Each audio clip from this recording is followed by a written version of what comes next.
All right, everybody, welcome to the One Up Yours podcast for Friday, September the 12th. I'm Garnet Lee.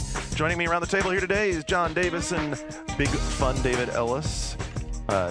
Shane. Do you like that nickname? Dude, you threw it to me. Let me just introduce the rest of you. Shane Bettenhausen over here, the next generation in personal computing. It's true. And over there, just kind of rocking quietly the studio monitors with Sans microphone. That would be Andrew Pfister. Why aren't you on the mic? I haven't played a game in 2 weeks. Vow of silence. Vow of silence. Monastic vow of silence. It's because he's now the property of the Wisconsin Badgers. Anyway, so that's a good Is question. that a Brett Favre shirt? Does it say Jets on it? Or the University? Did he get a Mississippi? What'd you call them today? Oh, no response. Someone today at lunch called them the New York Bretts. That wasn't the me. New York Bretts? New York Bretts. Anyway, That's lame. so do you like Big Fun? That name came from like last year at Thanksgiving. We had been drinking for like 13 hours, and That's what Greg happens. and I were talking, and we decided to come up with nicknames. Okay. What And- was Greg's? Greg's is the Wicked Yacker. Oh. Yeah. And he's Greg Foran. Greg wanted to call me Chair. And That was the stupid. and then, I was there. And then Lamp.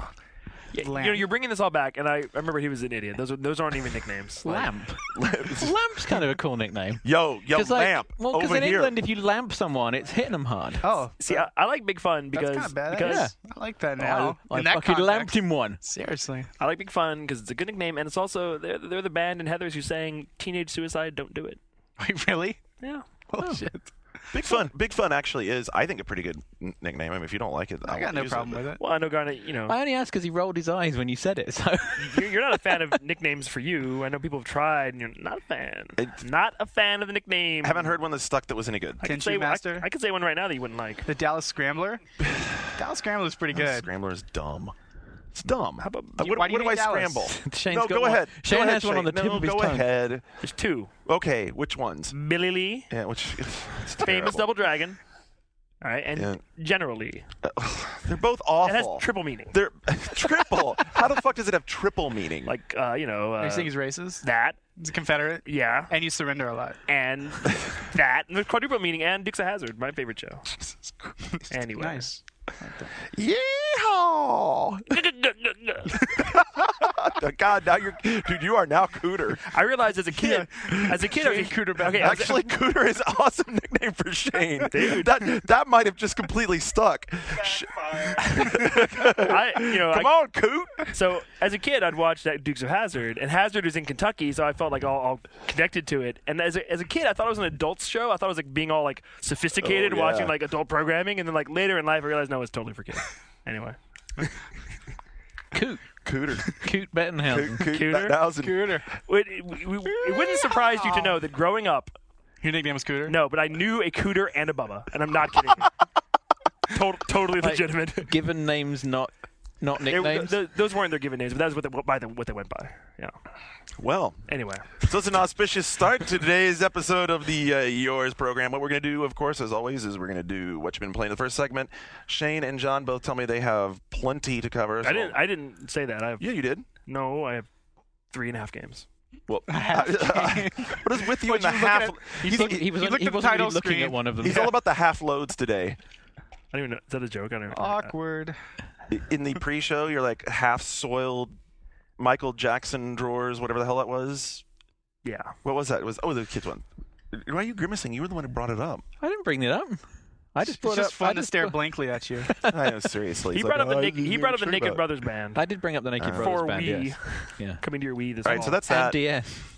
Second segment, David, we do have community. We do have some community. We have community in the second segment, and we're going to also wrap that around the whole Dan DiMatteo and David Perry face-off on digital distribution. And It's the future. it's the future, or it's either 17 years from now or today. We're not sure It's which. today or it's science fiction. Who knows? And whenever that collider starts up, we might all be dead It anyway. started up.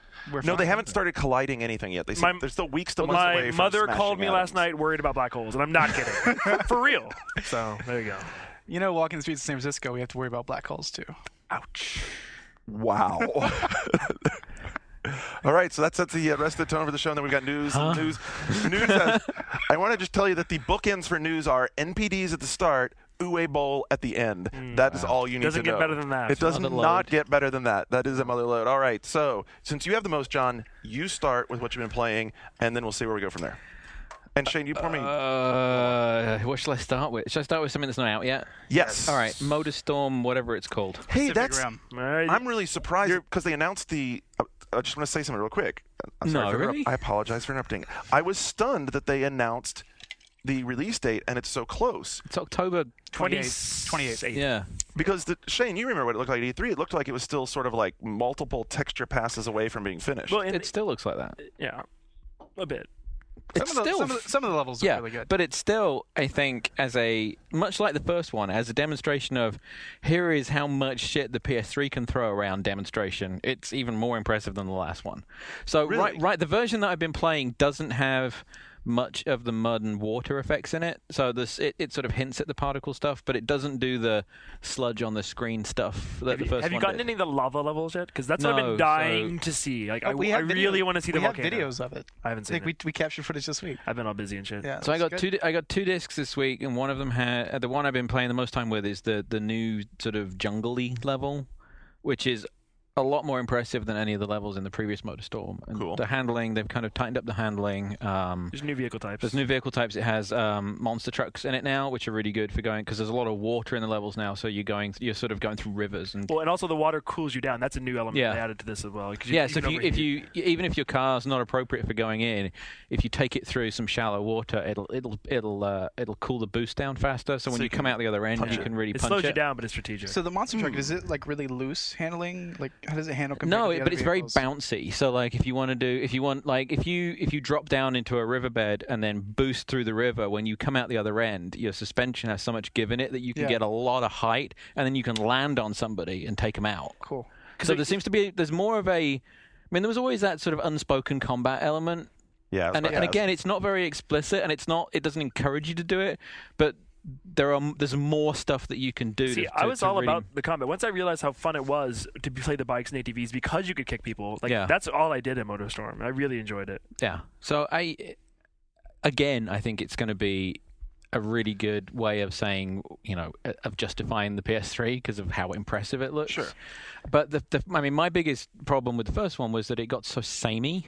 And the fact that the levels look so different now, I don't think it's going to... And there's multiple routes through the progression, the forced progression of the first game made people upset because you had to play the same levels over and over. Yeah, it Right. felt like you were playing the same 2 or 3. But besides Sammy, I've only played the one level they had, that pre-E3 thing. So how many levels have you played now?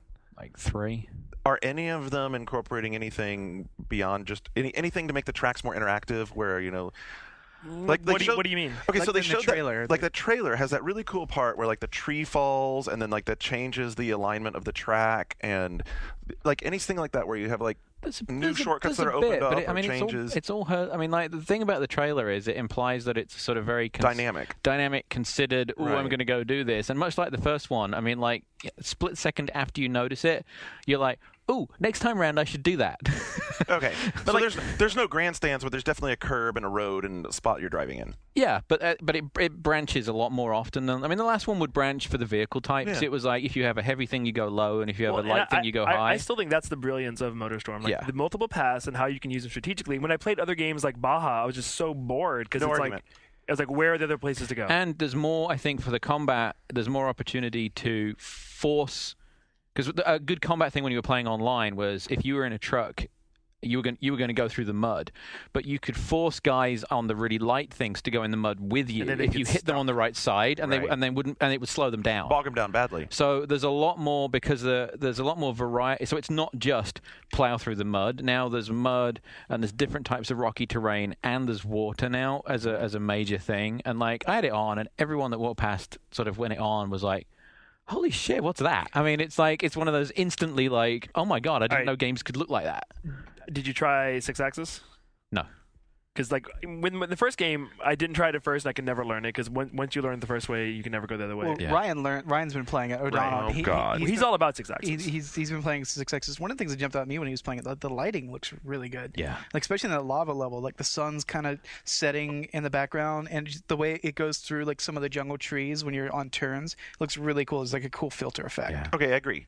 But before you get away from the 6-axis? Ryan and the 6-axis loving, dude, like, how many people? He's the one guy I know. He's a convert. Who it completely like clicks with. He's played every well, game with plays 6-axis everything support. like that. It's not just that he clicks with. He puts a lot of time and effort into learning how to play. There's a with learning curve six-axis. for it. Like Wipeout is a game he learned with 6-axis. So- That's impossible for me. Wasn't the whole argument of 6-axis that you wouldn't have to learn how to use it? That you just pick up and use it naturally? That it's a more human sort of controller? But I don't think that's a problem with the device. I think it's the way people are choosing to design for it. Because you could make the 6-axis do Mario Kart controls, and Yeah. and it would work just fine at it. But it's the developers are making much more finely tuned analog experiences. And for me, what I find is that I don't return to a natural middle spot. So Yeah. I end up fighting it all the time. I will say that if you play Grand Theft Auto on the PS3, like the 6-axis works really well, especially flying helicopters. Okay. Like Ryan, because it does something interesting. Most games when you have to like kind of hold the controller flat and you use based off of that axis, but in Grand Theft Auto, whatever angle you're holding the controller when you go into a vehicle, It calibrates it for that? that's automatically calibrated. And honestly, I know Ryan really likes it. And I was a little skeptical at first, and he hands it to me. I get in a helicopter, and I had no problem like flying underneath bridges, around bridges. So I think if more developers will do that, like it does make a huge So difference. they need to put a little spot level on the top of it, so you can make sure. Or like a little laser. Or just but make it automatic. Make it so the game does it for you. But it was funny. Yeah. At E3, I went up to the MotorStorm producer and I was like, "Yeah, have you guys changed 6-axis control?" And he's like, "Oh, we didn't change it." I'm like, "Well," and like he's Why? like, Because it was really horrible. yeah, he's like most people don't use it. We didn't focus on it. I'm like, "Oh, that's Most kind of a people bummer." don't use it. Right there, very telling. And Yeah. I sort of I hear what you're saying about the implementation not working, but I think that either it's either in the software or maybe even in the device itself to some degree, because if it were easily calibrated and easily adjusted to work with the software, then I don't think it's the device at all. I just think people. Really? There's a tendency on PS3 games to overcomplicate things. I think just culturally on the system, you don't get many games that are dumb it down to Wii level. But because you might not have thought sticks worked really well or a controller really worked well for a first-person shooter until someone got it right. I mean, a game Yeah. like Flower is going to make people like 6-axis again. They're like, "Oh, I this agree with works you on really that. well in this Yeah. game." But beyond that, even though just at the place it was when Genova Chen was showing it to me, it responded smoothly and naturally to. Warhawk works really well. with Yeah, 6-axis. Warhawk works Well, better. you know what? Warhawk does work. That's a good point. Like Warhawk, the control is much better with 6-axis. Yeah, much It better. really- Yeah, you can do things you really can't do otherwise. Yeah. You're right. So then that goes back to the thing. Then it's software. it's the implementation. designers. It's the guys. It's people not putting. Well, they obviously didn't put a lot of time into it, so you get a reflection of that in the experience. Yeah, if it's not a priority, you Yeah. can't expect new things from it. Although the other part of it then is that the device is still a controller that you're holding in your hands, whereas the Wii control fits. They changed the ergonomic of the thing as well to where it's like a TV remote control. Yeah. And it's in two pieces. And anyway, So you're positive. enough about all that. I'm positive. So I'm eternally like the MotorStorm defender. Yeah. I feel like the slings and arrows from everyone. Like I love it. I love arcade racers. I I upset a lot of Do you people remember when my I gave. review? I liked you it. guys both gave it 7.5. Yeah, I give it an 8 or I something. gave it a think. 7, and a lot of people thought I was a hater for it. But it was bare bones. Like Yeah. when MotorStorm came out versus like 10 months later, how much Right. stuff was in it? That's a good point. my kids still play it. Like my oldest son loves it on PS. Like he'll ask to play. He doesn't know what it's called, MotorStorm, but there's just something about taking the trucks through the mud, and he really likes that. Yeah. It was a good game. It was a good game. Good off-road racing game. Well, and So what else? the demo's out now for Core users, right? Correct. Yeah. Whatever it's called. I've been playing Force Unleashed on a variety of systems. Have you been playing the N-Gage version? No, I didn't you- know Because there is one. Have you played the DS version? No, I have that in my bag. That and the PSP version I'm going to play. So I've played the PS3, 360, and Wii version so far. Because Anthony Gallegos has been playing the DS version. He said he likes it a lot. Really? Yeah, he said the DS version is pretty good. Well, I think if they stray a long way, if they don't try and replicate the main game, because there's just no way in hell they're going to be able to do it on the DS, I think that's better. What I'm worried about the most is the PSP, because Yeah. it does tend to draw people into trying a little too hard. I think it's a port of the PS2 version with some additional exclusive stuff because every version has something. Every version exclusive. has, like the Wii version, even though the story is basically the same, the opening level is completely No, different. I was still. But the first time I saw that game, they showed us the Wii version. And it has moves, like regular moves that your character does in the regular game, like that are very useful that aren't in the other version. Like, oh, these two maneuvers are exclusive to Wii. I'm like, What? yeah, like the sword strikes. I'm like, well, that's great. Make this one have better gameplay. That's a great exclusive. Thanks. Well, I mean, it's embargoed until Monday for reviews. Right. But what you just said, not No. All right, so jump to the big boys, the 360 PS3 platform. I mean, it's we probably do this in news, right? I mean, it was the fastest downloaded demo on 360. I didn't include that, but Like a million- there's all sorts of but demos. between- like a million on This is a each, very right? fast well, demo. it's over a million. They're at 2.3 million combined now. So, I mean, I think it's going to sell. But we've already established a ton. on this podcast that throwing a Star Destroyer at something is slightly less fun than you think it would I haven't be. got to that part yet. But I will Wow, say I watched that, Mike Nelson do it. I was like, you know what is kind of cool though is like the one of the sort of first act is all set in this gigantic TIE fighter manufacturing I thought plant. the first act was Oh no, sorry, the Darth second Vader. act. The first act yeah. is very brief. Darth Vader Yeah. meeting the Right. the When you apprentice. have all the when you start out, you have every move, so it's really cool. Right, so you have Darth Vader and he's choking and Yeah. and killing Wookiees left and right and blowing shit up. Okay, but then but then you go to ahead, this- David, make the But joke. I will say, No, by go ahead, make by, the joke. I got nothing. Oh, I the thought you second were gonna make level, the choke the okay, Wookiee joke. the second level where you're in the TIE Fighter pretty good. factory, that was the level where at the end of that level, I was already bored throwing TIE Fighters at people. That was the Really? and that's what made me think like this game's cool. It has really good graphics, has cool moves. Everyone's gonna like it. Everyone's gonna buy it. But like, I'm already bored of your special techniques. You're throwing things into things, and your guys grabbing onto each other and grabbing onto things. Like once you've seen it 5 times. It's just like a broken record. It's not funny. It's not cool anymore. It's to me. one of the things it's reminding me of, and I think part of it, what kind of triggered this memory was the level after that is set on this junk planet. Did you see that one level? that looks cool too, actually, because there's lots of crap Where- just flying everywhere. So the ground is toxic, and you have to force pull items out of the toxic sludge. like there's like a TIE fighter in the There's a TIE fighter in the sludge. right. There's The an way you were doing that, I so thought you were going there's- to raise and lower the terrain. Yeah, so you're That's fracture. But there's like you pull an X-wing out so you can jump on it, and there's like bits of entire Star Destroyers coming out, and you have to sort of work your way through it. And because it's like really cold, barren, and he's wrapped in this sort of in these rags. He has different outfits every level. Yeah, so there's lots of outfits, and you can change but he's wrapped in these rags, and it suddenly dawned on me that this game has a lot in common with Soul Reaver. It does actually. You're right, but like ultimately, my biggest point. Whoa. It does. Really? Yeah, it has a lot in common with Soul Reaver. Give me 2 bullet points. So the melee combat feels a lot like Soul Reaver. Particularly, remember when Raziel would get the staffs and the swords? Well, actually, I mean, not less when you were using the Soul Reaver itself, which was a bit sort of too powerful. But when you would like rip things out of the wall and use them as a weapon, and he would spin them around and use it like a staff, there's a lot of stuff like that. And then the way that Soul Reaver was really ahead of its time in that the level design was truly three-dimensional. You weren't in a 3D environment walking on a linear, essentially 2D path through it. You would get to a point where the only way out was like above you and behind you. So you would have to go up through the level and find another path through it.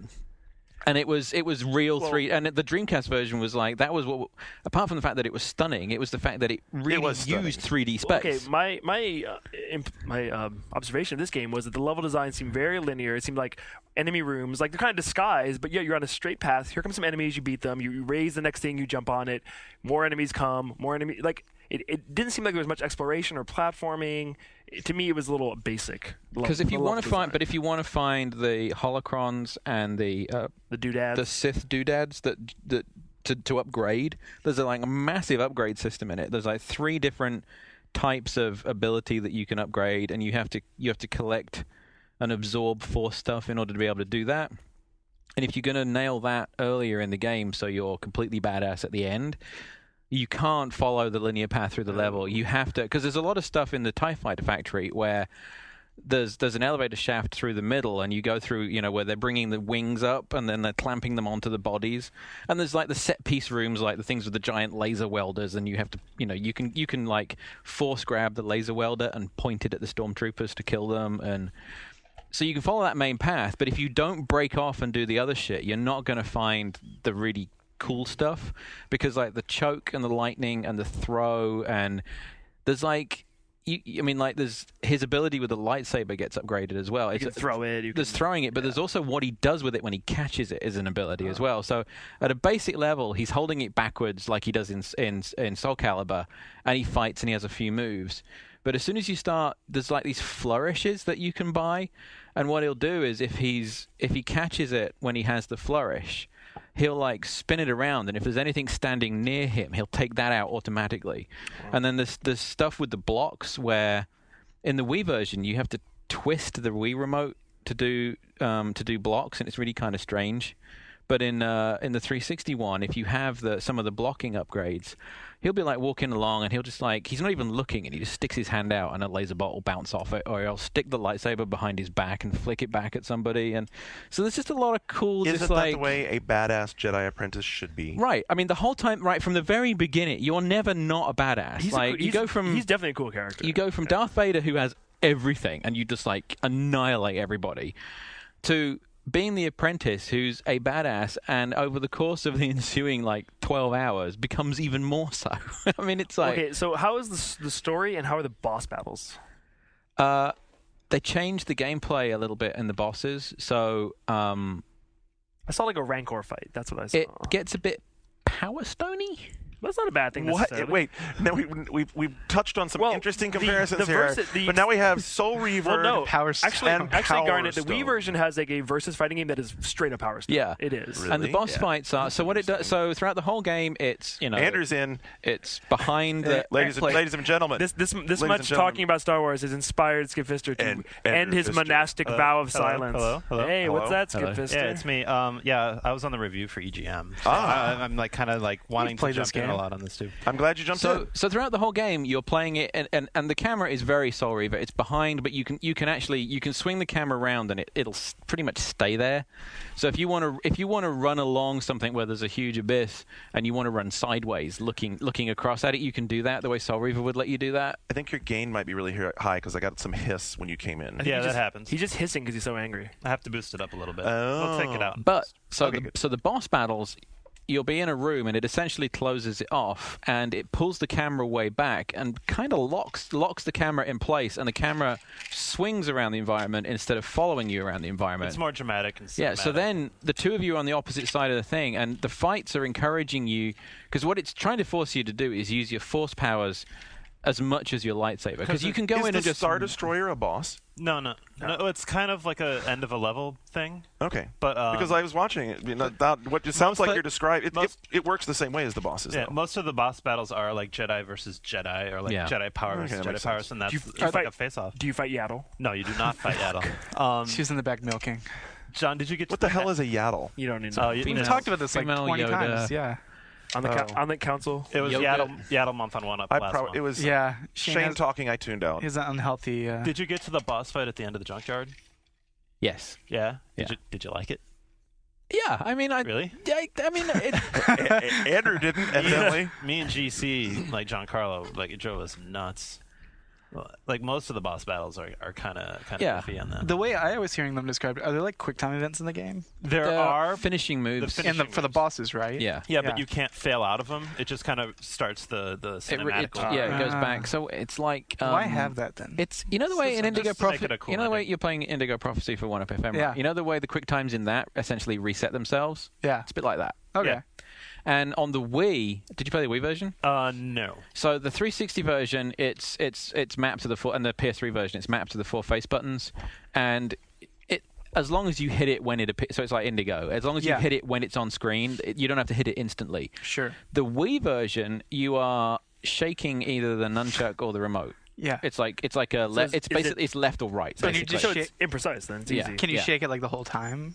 No, it won't Okay. do that, but it'll pop up this massive like half-screen graphic of whichever one you're supposed to do, and it's there for like 5 seconds, and it's Shake so, this, moron. right. It's so simple that you're like, wait, am I? And because it's red, and I'm like, am I waiting it for it to go green? What the fuck? It's like pointing. It's a picture of the nunchuck, and it's pointing up, down, left, and right. Am I supposed to do all of them? Am I waiting for it to tell me?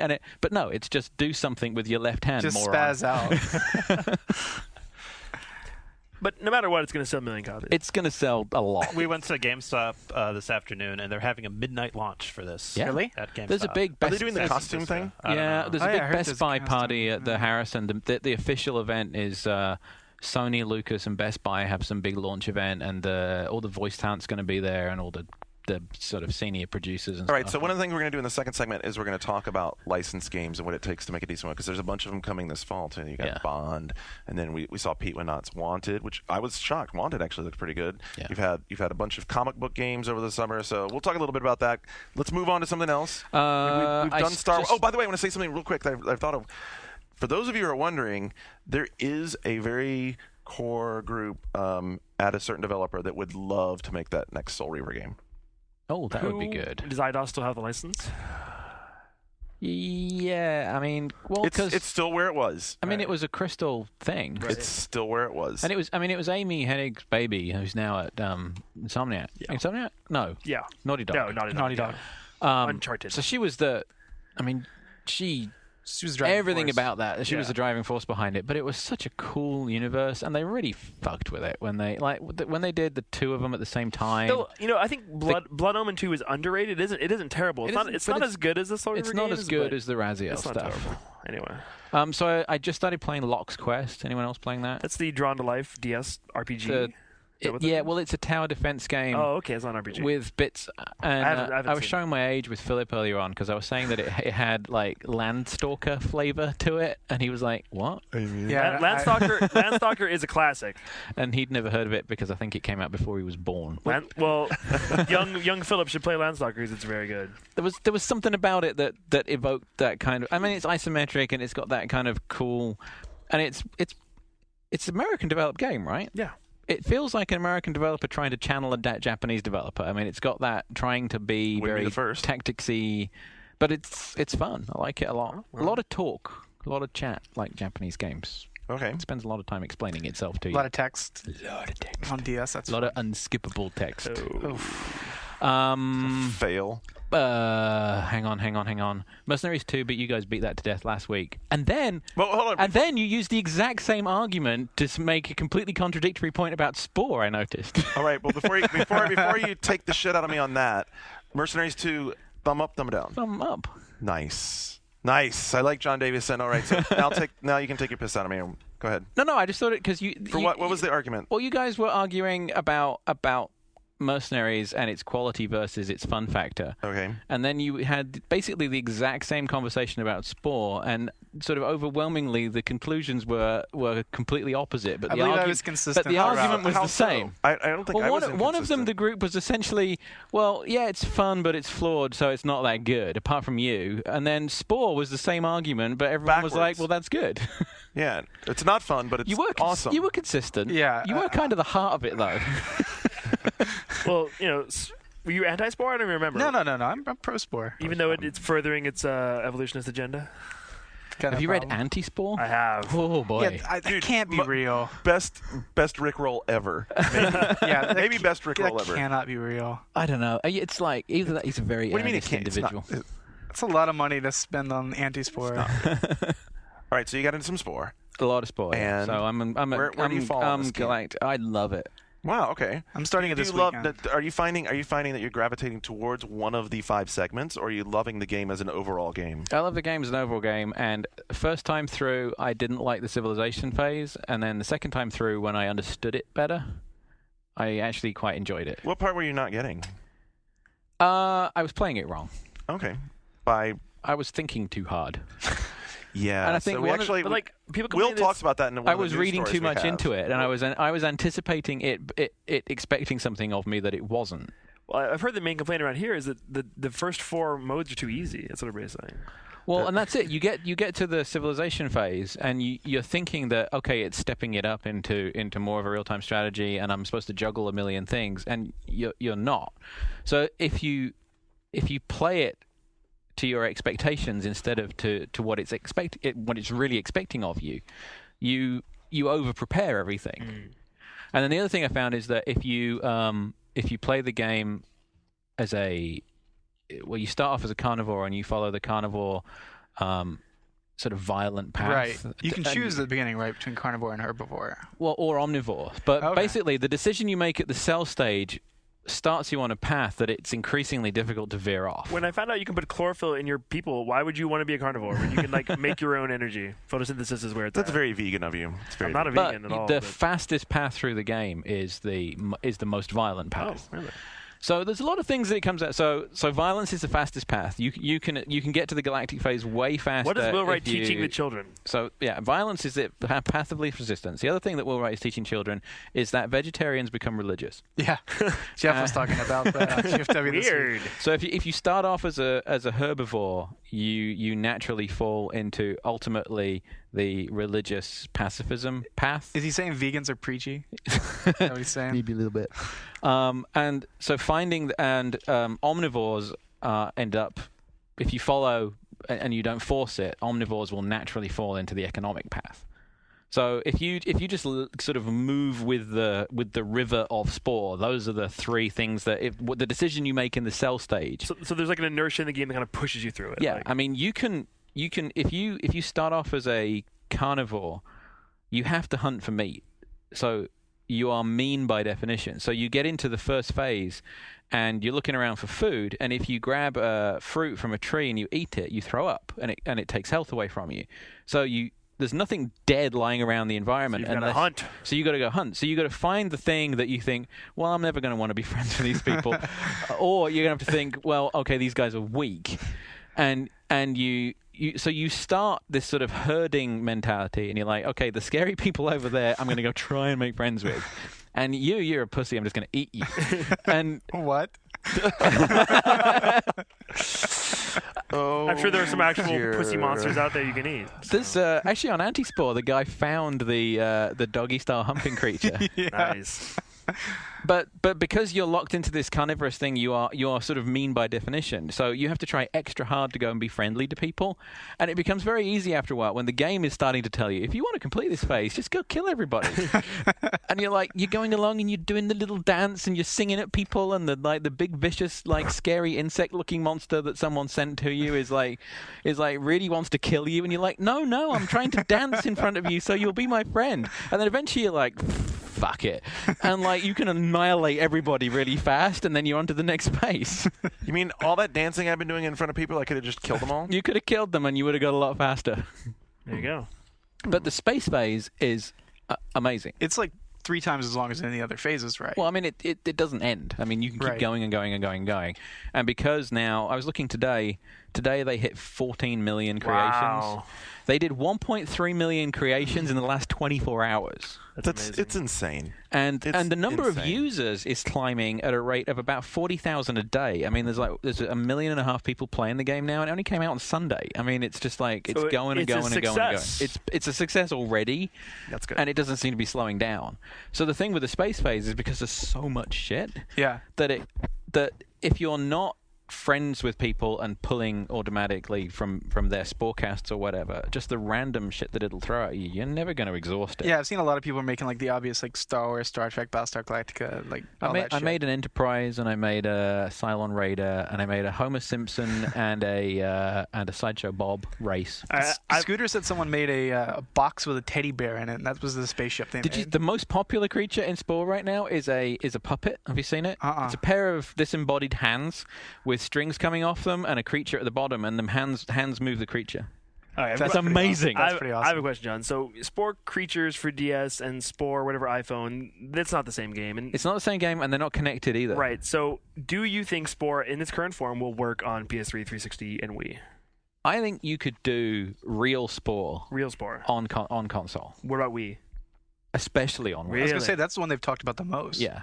All right. But the thing is that that they have to do it so that all 3 consoles will talk to the Sporepedia, because it's a waste of time if you're not contributing to because the real beauty of it is the social network that's driving it. The game is great, but the fact that my brother halfway around the world is cranking through monsters, and every day he's telling me that he sends me an email, and I get in my inbox every morning. He's like, your vicious fucking race just wiped out half my planet.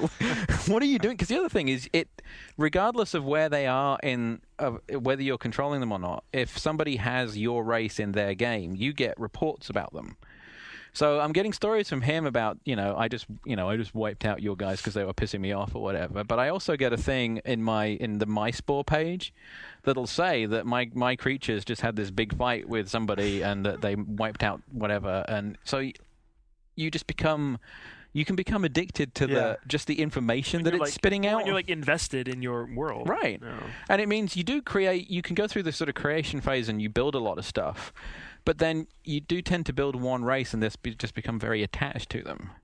And that's the shame, particularly about the iPhone one, that it isn't really the cell stage. It's the cell stage as an eating game, but where you take your creature in Spore Origins doesn't upload into the Sporepedia, and you can't pick it up and start evolving it, which is really kind of sad. That's really disappointing because when they were originally talking about it, I thought that's kind of how they were pitching it originally. Well, I'm going to go play the kind of boring Pac-Man game on iPhone and then sit down and get to phase 2 straight away. Yeah.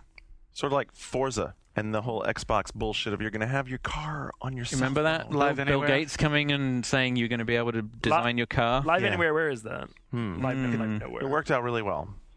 Obviously, some hurdles still to overcome in that arena. Yeah.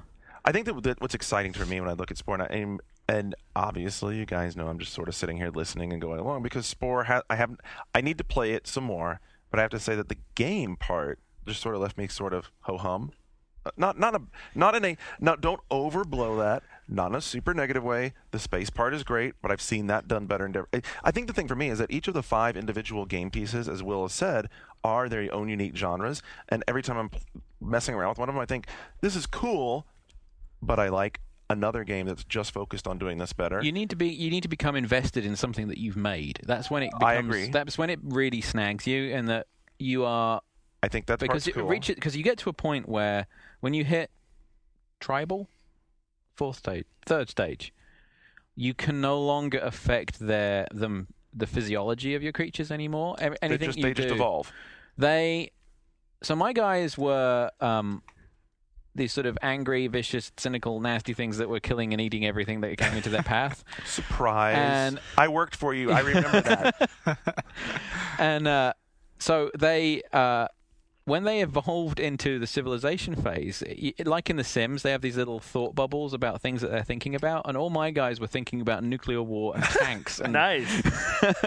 Wow. So I'm like, okay, I know where this is going. But at that point, stiff upper lip my ass. I'm gonna beat the shit out of you. Yeah, they were all like cheering and chanting, and fireworks were going off, and everybody had a mushroom cloud above their head.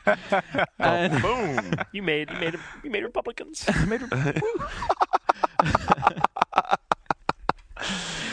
And but at that point, you can affect what they're wearing, but you can't affect how they look anymore. So, and you have no direct control over individuals anymore. So the tribal phase, you're moving people into the environment, but as soon as you get to the civilization phase, all of your interaction is done through vehicles. So your guys stay in the city, and they're your population, and they're building things, and you're keeping them happy. But you're sending vehicles to go and interact with other races or to kick the shit out of them. Another question I have. Do you think this will have the cross-gender appeal that Sims had, or do you think it's too sciencey, too much like a boys' game? I think it's too early to tell for me. From what you've seen.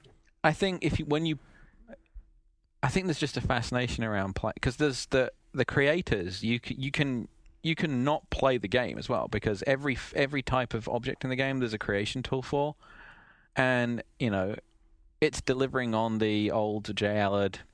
Some people are just going to want to make stuff and share it. Velocity girls. Yeah. People can make monsters for months. Monsters and spaceships and cars and tanks and boats and planes and, just come up with weird stuff. So the rest of the thought I wanted to finish is what's cool to me about watching Spore out in the wild now and people playing it is that I think it's the very infant stage of what the next frontier in gaming is, if you will. So think about it this way. In the world of online gaming and get people playing together and doing things together, you have MMOs, and MMOs have carved out this space. But MMOs are very much you playing with your friends inside a designer-created space. But Spore and Little Big Planet like it are the first era of this game of all of these collaborative efforts of different people who are playing the game, not necessarily at the same exact time or the same exact place, all being incorporated intelligently, drawing on things such as the social networking sites sort to do, where they say, oh, your friends liked this, you liked this, or marketing sites, the same sort of thing Amazon does, where, well, if you liked this, you might like this. The big announcement of iTunes with the Genius playlist. The Genius, okay, Genius. great example. And it really is. And bringing all that, it's hit or miss a little bit. But I think it depends on what you like. Does it do anything more than Pandora, though? Okay. No. Anyway, sorry. Tangent. Anyway, I see where you're going, Throw guys. spin, I think it's really cool to think about like where that's going to go as that So, continues to be incorporated. The in games. issue with that, and related to what you were asking, I think the biggest problem that both Spore and Little Big Planet have is that so many people people that don't play games have a preconception of what games are, and when you try and explain Spore and Little Big Planet to them, they're like, "What? I have to make it?" right? But I think that once they see that that the tools, like what they said at the Spore event, and like they increase the quality of the tools, and when the tools are better, the content people are making is better. Exactly. When you don't have to explain the making part. Like, because the Spore thing is so intuitive, it's like grab this shape and you can squidge it and stretch it and paint it. Same and with Little Big Planet. So We're at 40 minutes already. Well, we're doing great this day. Well, I mean, Spore. Fuck yeah. Spore is a watershed title, so Yeah. we'll spend some time on it. So the rest of my thought there is that keep in mind then again, I really think this is the beginning of something because Little Big Planet suffers from the same thing, which is that the game, and I'm using little air quotes, the game part of it is not to a degree of sophistication that we expect from 2D platformers, because we've seen. Do you disagree? I mean, some of the levels I've played. Some of the levels, but I mean, I would argue, Garnet, that what people expect from a 2D platformer in 2008 is so weird and fucked up that like the actual levels, the pre-made That's a good point. Yeah, that's a good point. The pre-made levels of Little Big Planet are actually better than most of the pre-made levels I've played. Pre-made levels are pretty good. In modern 2D. Agree, 110%. Okay, but controls are going to be people who don't like the sensitivity. There are already people that don't like the way the jump The feels. jump is sticky. Okay, and, so yeah. so that part, and then each of the individual segments of the 5 stages of Spore. There are better paradigm examples of there are those. people who aren't going to get these games based on without having played So the them. rest of my thought is that think about what happens over the next 3 to 5 years as games build in all of this sharing and content creation and all of us playing together into games that are super polished on the execution end as right, well. you know what's going to happen is you're going to need less games. Yeah. Well, okay, imagine. I mean, so the number of games coming out this year is just fucking absurd. I mean, like yet again there are weeks in November with over 200 SKUs coming out, and it's just it's absurd. I would also. There's some day in October there's like 23 titles. Okay, on it. I just thought of this for the first time, but like when you talk about Spore, you talk about Little Big Planet. You know what it makes me think is the most upsetting missed opportunity ever is Animal Crossing Wii because it has none of that. Yeah. None of it at all. And it should. You can it watch should be your something character where fish. it should be all that, and it's none of it. It's you should be able to make every kind of possible thing in it. Yeah. Go to a city. Because it's a complete disaster. if you like the type of thing that Spore offers, the amount of time you're going to be able to play it for is ultimately endless, particularly if they start dropping content into it. Right. Well, see, that's the other point. Is simultaneously this also ties into this whole changing dynamic of how do you buy games? Do you buy them in small packages? Do you buy them in downloadable chunks? Are you buying microtransactions? And this sort of game model plays into that sustained long-term support for a game really, really well. Well, I mean, Right, and when you roll out a game like that, it helps to curb piracy. Well, that's a whole. Right. So there's so many wins here. ties into It's really exciting to think about what these two games are going to do. Garnet, for I think shaping the there landscape. is a template you can look at. It isn't completely analogous, but the MMO template, the World of Warcraft template, is applicable here. It is. in parts. I agree. In that it's I a agree. moving target. It gets better. It gets better over time. They And release WoW- tons of patches, which adds new content. And WoW's very good at that. I mean, they balance a ton of free content that if you've bought through the last update, then you get all of this extra content, new raids, new areas, new quests. Right. So and then they do an add-on. So we know there are millions of gamers who know the idea of like, oh, I buy this game and like Yep. it isn't a game I'm going to be finished in 3 days and sell. You know, Yep. that's out there. So Well, I mean, the Wipeout series has done a particularly good job on PSP, a system that has free DLC. has big problems with Okay, so give me piracy. 2 seconds.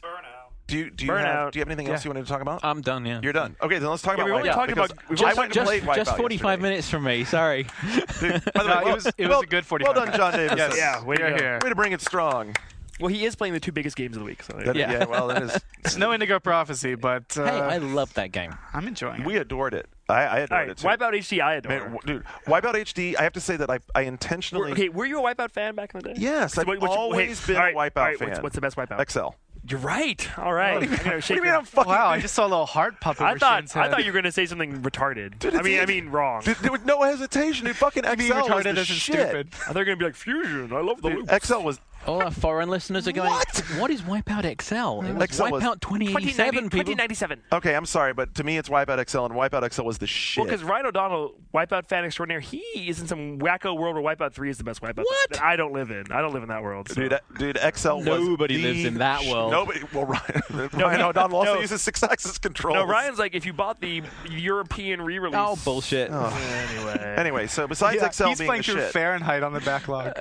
Oh, because it's got sex in it. Okay, Wipeout HD. he's all about the dual stick gyrations. So Wipeout HD is awesome, and you played it. So here's the thing: is like I sort of stepped away a year or so ago when everyone was thinking. So 18 months ago, when we first saw, we're like, okay, it's gonna be a quick crank out port. They're just gonna knock on some high def graphics. They're gonna throw this thing into the PS3. We'll get it right away. They even said that was what they were Yeah, going to do. Right.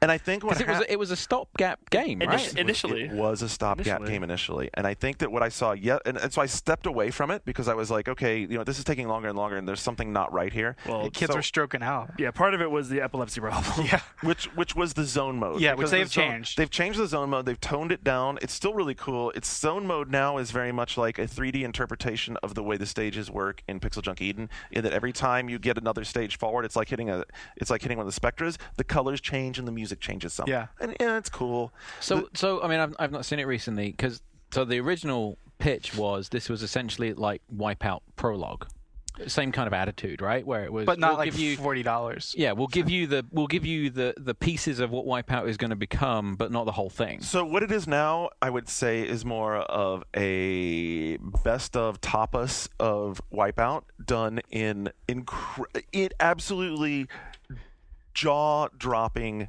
visuals. Like, Yeah. if you think MotorStorm looks good, this Well, game, I mean- like, whatever you're thinking right now, if you've seen Wipeout, if you think this is what you close your eyes and you think this is what a Wipeout on PS3 should look like, and you open your eyes and see this game, you'll be like, holy shit. I would say technically it's fine. It's not the best looking techno graphics, but aesthetically unfucking believable. Well, it's also moves so fast. You Yeah. can't really. Why do you not think it? I think it's so well. The I mean, lighting is great. The models are fantastic. MotorStorm's pushing more polygons, but Wipeout. But the art aesthetic, style- Yeah, Did the you art. count- Well, did you okay, count like them? I said, the Okay, aesthetics are alright. are impeccable. I see what you're saying. So. Yeah, the aesthetic of this Have thing is they- amazing. Have they It's gone so back, fantastic. because they started to shake off the kind of Designers Republic kind of nouveau, that kind of 90s futurism Well, look. oh, dude, and they they're- started like, to there shake are- it off. They brought it back. Oh, there's levels that are drenched in it. There's Excellent, 'cause levels. that's what it should look like. There are levels that are positively drenched in that, with like primary colors and cool futuristic buildings and incredible. But does everything tracks have that streaking kind through of everything. that And- flat, iconic, kind of cool, like Well, they- Pepsi logo look to it?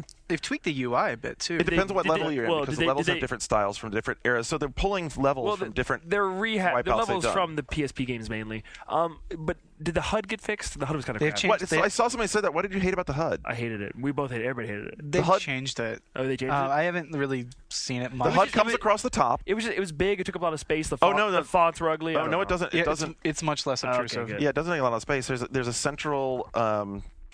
I don't remember if it was a circle or a hexagon, but a central spot that shows It's you a what weapon you hexagon, what weapon you picked up, and there's bars around the side of it to show you your health, and that's about it. Okay, so at this event, did they have a price or a release date? Price, you ready? Yes. $20. That's Yeah. completely I was like, reasonable. $20? Fuck me. Are you I'm kidding there. me? $20. I'm so there. there. I'm 12 there. 12 tracks. Nice. So 12 tracks look awesome. The models inside the game look awesome. It's obviously Music's built really for good. DLC. The music is fantastic. You'll also be able to use your own soundtracks. So Yep. they had like But does it have real music in it, or is it just It has real- generic? well, it has They're real they're- Wipeout music in it. So it's licensed music. So for $20, you're getting an album's worth of techno as well. It is an album's worth of techno. I don't know whether it's licensed. I or always not, but forget it's because good. Ryan always does his custom good. soundtracks, and I never it- know where his stuff the ends and where the music- soundtrack begins. It could be the cold storage music, which is their internal music, but it's still good. I'm not sure. It if was it's- good. I like I'm not the sure if you're music. getting like Photech and Aphex Twin and Chemical Brothers. You probably aren't. I didn't. But you can, Dude, you, don't you can- grimace. You can, You rip can- Trust that. me, yeah. the music is good. Yeah, you can- A, the music is good, and You B, it has custom soundtracks, which is custom all you can ask soundtracks. for. Anything you So want yeah, to. you just go get the Wipeout soundtrack, and because you've got to have that Chemical Beats track and that Photech track. Oh man. Gotta- Just Now if we could like get it for the part rest of the You got, game. you gotta have experience. a little Firestarter. Why, not so much that, but there Dude, was- Firestarter is Wipeout XL right there. So, by Yeah. the way, when it comes out, we need to bring some salvia over to John's place. We'll be playing Wipeout all night. Salvia, really? I don't know. Really? What else? Are you 12? Yes. All right. Anyway, Moving on. I was amazed. It's totally impressive. Runs super smooth. Lighting looks fantastic. Everything about the visuals looks great. The only thing that I think people will knock it for, and I told them this last night, is the split screen. Dennis Dyack. The split screen. If you're thinking to play this game, split screen it doesn't. Dennis who? What? Why are you still Dennising? You said Dennis. No, people will knock it for. I told Dennis last night. I told them last night. Them. I told them. I know. I was like, where did he get Dennis I heard from? Dennis. Oh, yeah. So I told some of the getting Sony people last night. I NPDs. think the only thing they might get dinged a little bit for is that after seeing it widescreen, where it looks gorgeous and it's running super, super smooth, that you notice that in split screen, I think it's going to 30 frames a second. What has It has online? It to. has online. Why would you play split screen? I don't know. And the online If worked you have great. friends in the real world. And before people wonder, like, were we playing it just locally area network? No, actually, we were playing at this event in San Francisco. We were playing with testers down in Santa Monica. So yeah, we were playing it over the net, and it was perfect. Who developed it? Was it? It's still was it London. Liverpool? Yeah, it's still Liverpool. Yeah, it's still So UK. it's- the spirit of Psygnosis, if nothing else. Tip of the hat. Oh my God, amazing! I was like, I'm so hyped for About it damn again. time. Yeah, so hyped for it now. And yeah, anyway, Anyone that's play it. anything else? David and I have not spoke. I haven't been playing anything all that interesting. Nothing really new. I've been That like fucked up Madden League bullshit. Yeah, I heard you got your ass beat. I did. I played one of the guys in the league. Grand and Theft I thought- Pizza. Yeah, Grand Theft Pizza did. Great name. Did beat me. It was a good game. It was a good game. I'm just saying, like, I did not realize what people were complaining about with the league. Oh, yeah, it's and super bare by the way, bones. league is a misnomer. Absolutely. You're To a talking very- very fast today. Did you I am. take some speed? I did. before the thing? I think it's Could have shared with the rest of us. I think it's Sorry. the bourbon speeding them up. I think that's where Dennis came from. But the new game I've been playing is NBA 2K9. I'm playing that for review right now. And I definitely got back into the NBA last year in a big way because I'm a huge Boston Celtics fan. We won the title. Kevin Garnett. We won the title. Yep. You were there. I was there. On the bench? I was the 11th man. I The was 11th man on a 5-man team. because you don't have anyone on the bench in a basketball game. I don't know what podunk team you were playing on in high school, but no, the NBA 2K9. It was, most people regard it as the best basketball game of last year, and this one's really strong too. I mean, whereas the online leagues is pretty bare bones and Madden, they go all out. 2K, it's real online leagues. You can create custom characters, you can create custom teams, and more than that, you can share them online. Well, that was always the big. I mean, 2K always had the online part down. I mean, that's Yeah. what amazed me about actually. But they finally had the turning on graphics. the online leagues in Madden. I was like, this is a joke, right? Yeah. You don't have the web interface. You don't have matchups. You don't have scheduled games. You don't have What the fuck is this? Yeah. It's some people get together and play games online when they want to, and that's a league. But the one thing that 2K always had a knock on it was definitely kind of the ugly duckling of next-gen basketball games. And this year, it definitely looks really good this year. And the last time I saw it, the build I have, they finally fixed it. They just thrown the sweat modeling, real-time sweat modeling. That can go very, very wrong. It was fast. very wrong in an early build I saw, but So in it's a waxworks. Slime covered people. Like they've been rolling in baby oil. Yeah, exactly. But they've definitely tweaked that a lot. But one of the cool things, and I think a lot of people going to, the theme of people making content and sharing content online, is they have a tester who has created every single player on every single team from the 1991 season of the NBA. And you can share and you can download every single one of those players. You're unlimited how many you can download. Must have a lot of time on his hands. He's testing. I don't know what he's doing in his free time, but like I could see that being really cool if you have like a classic NBA team. Like for me personally, 91 Celtics would be awesome. Larry Bird, Robert Parrish, Kevin McHale. Okay, we know the lineup. It's great. Not everyone. Do you like does. Boston much? I love Boston. How's Tom Brady doing? Am I in the sports anomaly? Is that what happened? Yeah, sorry about that. Yeah. But NBA 2K9, it's really good so far. I've really been enjoying what I've been playing. So, other than that, Thank you, Charlie. Other than that, I'm still going back to 2 Human. I can't He is. I can attest. Dude, he and Jeff Canado were like, till how late? like 1:30 a.m. What the fuck? He's not the only one. Well, now I'm making new characters. I'm rolling new characters and leveling them up. It is an obsession, I admit. You're fully into the grind then, huh? I explained it last week. I don't have anything else to add. I can't stop playing. All I'll have to say is everyone. Andrew looks And apparently- like flabbergasted. and That's because he was in my office today while we were watching the zero punctuation review of Tuhuman, and it was Tuhuman. Tuhuman, Come on. Tuhunan, and it was Tuhunan. it was excellent. I'd eat That's a there. different game. I know you guys like out there listening hate that I still like Yahtzee, but I think like Yahtzee is like my weekly, just It's one joke. 3 minute joke. I already saw it. It's Same- funny, Same joke. but it's always funny. So you've been playing that. Has anyone here played NHL 09? No, I Yes, have. but it was I a really, little bit really ago. want to. Yeah, I mean the demo's out there, but I'm not even gonna. Traditionally excellent, right? Last year's game was probably the best sports game of last year, and It's- you know, looks like I like Madden a lot. Position to But repeat. NHL 09 is definitely the one I'm looking forward to the most. It's hard to find. It's like sold out everywhere. Really? Yes. They added what everybody wanted, which was independent control of the stick, so that you could Yeah. do. Well, another this thing, drill they stick basically- work. they- here Fister back comes on Skip the Fister. mic. Here comes Andrew Hockey Fister. Hey, so Damien and I went to GameStop today to buy NHL. You Online love and GameStop. Store. It's the best. Oh yeah, it's great. Did you get your used games? Let him speak, Let me goddammit. talk, God. So Damien got the PS3 version, which they had plenty of supply of, and I wanted the 360 version because Luke and Brian were playing 360. So I go up to the desk and I say, "You guys have 360 NHL 09?" And he's like, "Did you pre-order?" Of course. I'm like, "No." I'm just walking into a game store hoping to buy a game. And Crazy. I said that in my head. But he looks in the cabinet behind him, and I see two NHL 2K9s there, and that would be next to it. Which and is there's a not, big- there's a not big- so good. No, it's not bad. There's a It's big not- empty gap of where you would expect the NHL line to be, and it's like, he does open the drawer, pulls out a disc in a paper envelope sleeve In thing. the EB world, we call that the guts. Yeah, and he started ringing me up for That a is new new. game. That game is new. And I'm like, no thanks, I'll just get it at Best Buy on my It's just a own. little bacon grease Gar- off his hands. Garnet and I, with our managerial experience at EB GameStop Empire, I'm we fellow would tell you employee. that those guts, they're perfectly fine. Awesome, great. You know what the stupidest They just argument in don't the have a world is? box. The stupidest have a argument I box. ever heard was the argument that sales tried to tell us sometimes back then. That was like, the reason we can't get you empty fake boxes is they're afraid pirates will use the empty boxes to make their pirated games look like retail ones. But we had empty fake boxes.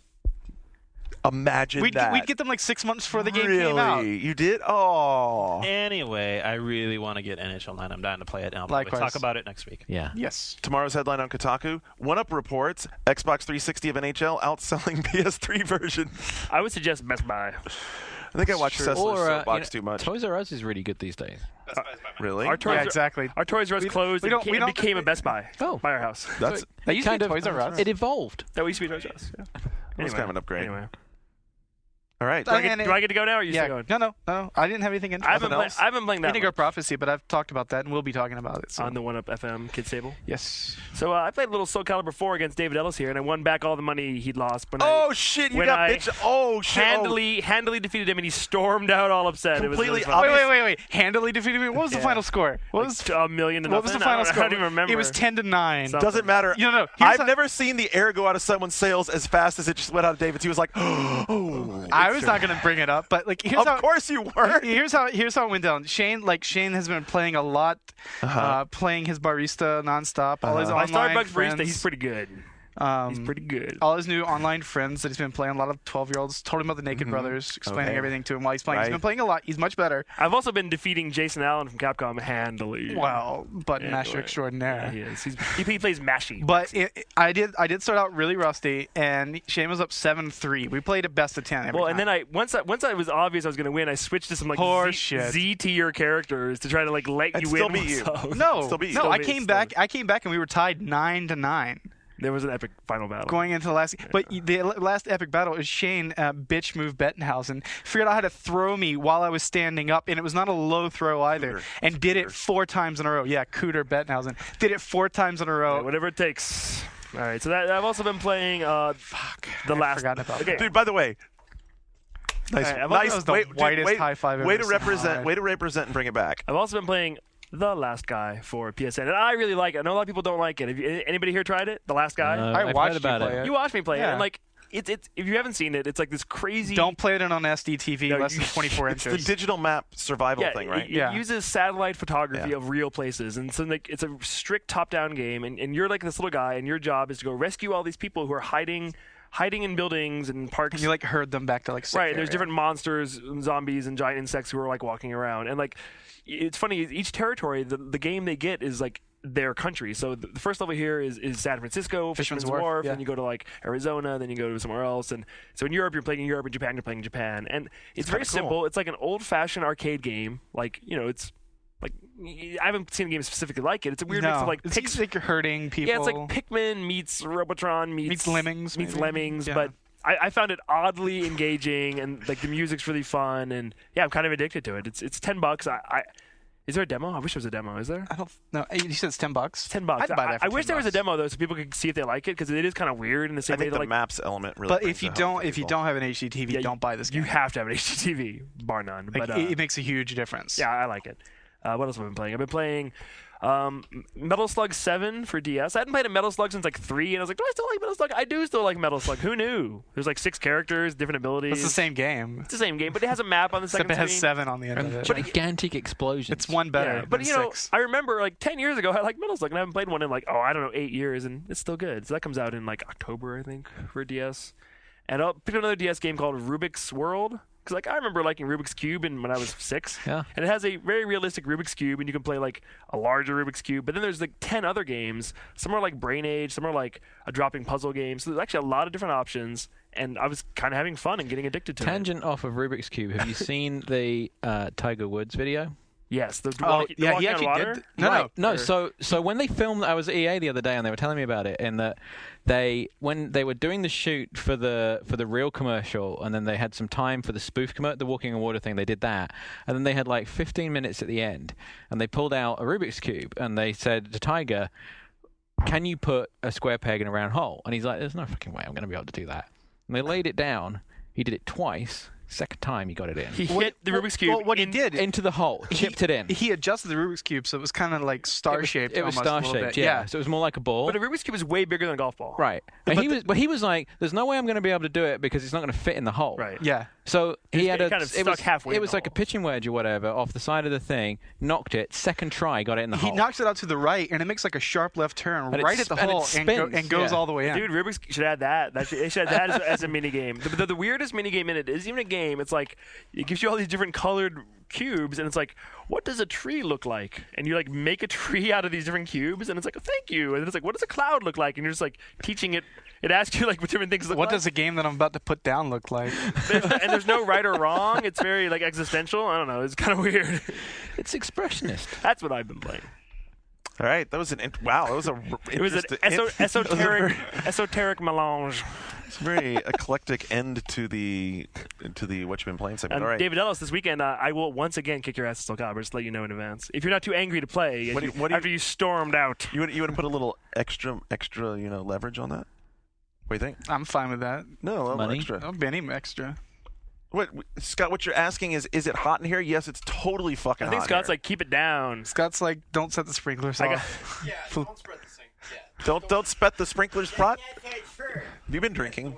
We've been drinking. Yeah, I know. He smells the whiskey. All right, stick around. When we come back on the other side, we're going to do a little community stuff that David Ellis pulled for us, and that's going to start with digital distribution, GameStop, Dan DiMatteo, and all kinds of crazy stuff after that. We'll be right back.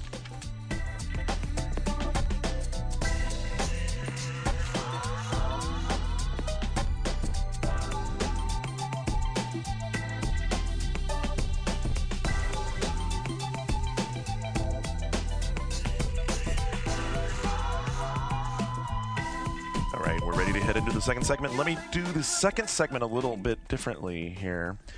So I'm going to start off with something we're going to do in news, but it's really caught on with the community, so we're going to bring it into the community segment, and that is this whole argument, I guess we'll call, between Dan DiMatteo and Who is that? Who's Dan DiMatteo? He's not a household name at all. Really? Really? That's because we were in the business, right? That's I mean, obviously I worked at GameStop, I know and Joe. I don't know who the fuck I know he is. Joe. Okay. I know Joe Firestone. Where's he? Joe, he's hanging out in Florida on his yacht. All right. So that's the GameStop CEO, Dan DiMatteo, and he was one of the heads of GameStop. Has powered the GameStop empire. So he had some comments. This is all swirling around because coming out of they have this annual managers convention, which we have some rumors from in the news section. And Game Daily had an interview with him. During the interview, he talked some to the subject of digital distribution, which of course is a big issue for them, along with used games. He said that software publishers are afraid to death of piracy. He said once a full game is lying on a hard drive, there's potential for piracy, aside from the games, the bandwidth, etc. Our studies have concluded that the network won't be in place to do digital distribution of full games until 2020 to 2025. Steam seems to be doing quite well. That's funny because people are downloading full games now. And right now, a 30 gig game with your best T1 line is about 72 hours to do it. When was the last time you played a 30 gig game? Last time I turned on my PS2. The rest of his comments were that he said that Oh, of course, Metal Gear. Microsoft and Sony are gatekeepers for the consoles, and, quote, if you're a third party, that should scare the hell out of you, because there's only one way to get to your customer. They'll take 10 to 15%. Video game publishers right now sell me today for $48 wholesale. If they go directly to the customer, they'll probably get about $30 for them. They'll get less for the game if they bypass retail. Also, please buy our used games. Yeah. And could you be interested in a cleaning kit and a subscription to Game Informer? Not necessarily in that order. Did you pre-order that? Did you pre-order that? Oh, you can't have it. Sorry. Would you like a premium hint guide? Would you like the gut version? Or else I can sell you like Shade, used I have games, I have one brand name for you. Disc Doctor. which they don't sell at GameStops and EBs anymore. All right, he does make a few valid points. All right, so, However, so we're going to come back to that in just a second. So this of course sparked David Perry, who you may know now as the. Did he have a David Perry and let me tell you memorial this, party? Let me tell you this: David Perry, he has no agenda either. No. Not at all. who signed his open letter to GameDaily.biz with, yes, we make our living from digitally distributed games. 100% of our games are profitable. Thank you very much, and fuck you too.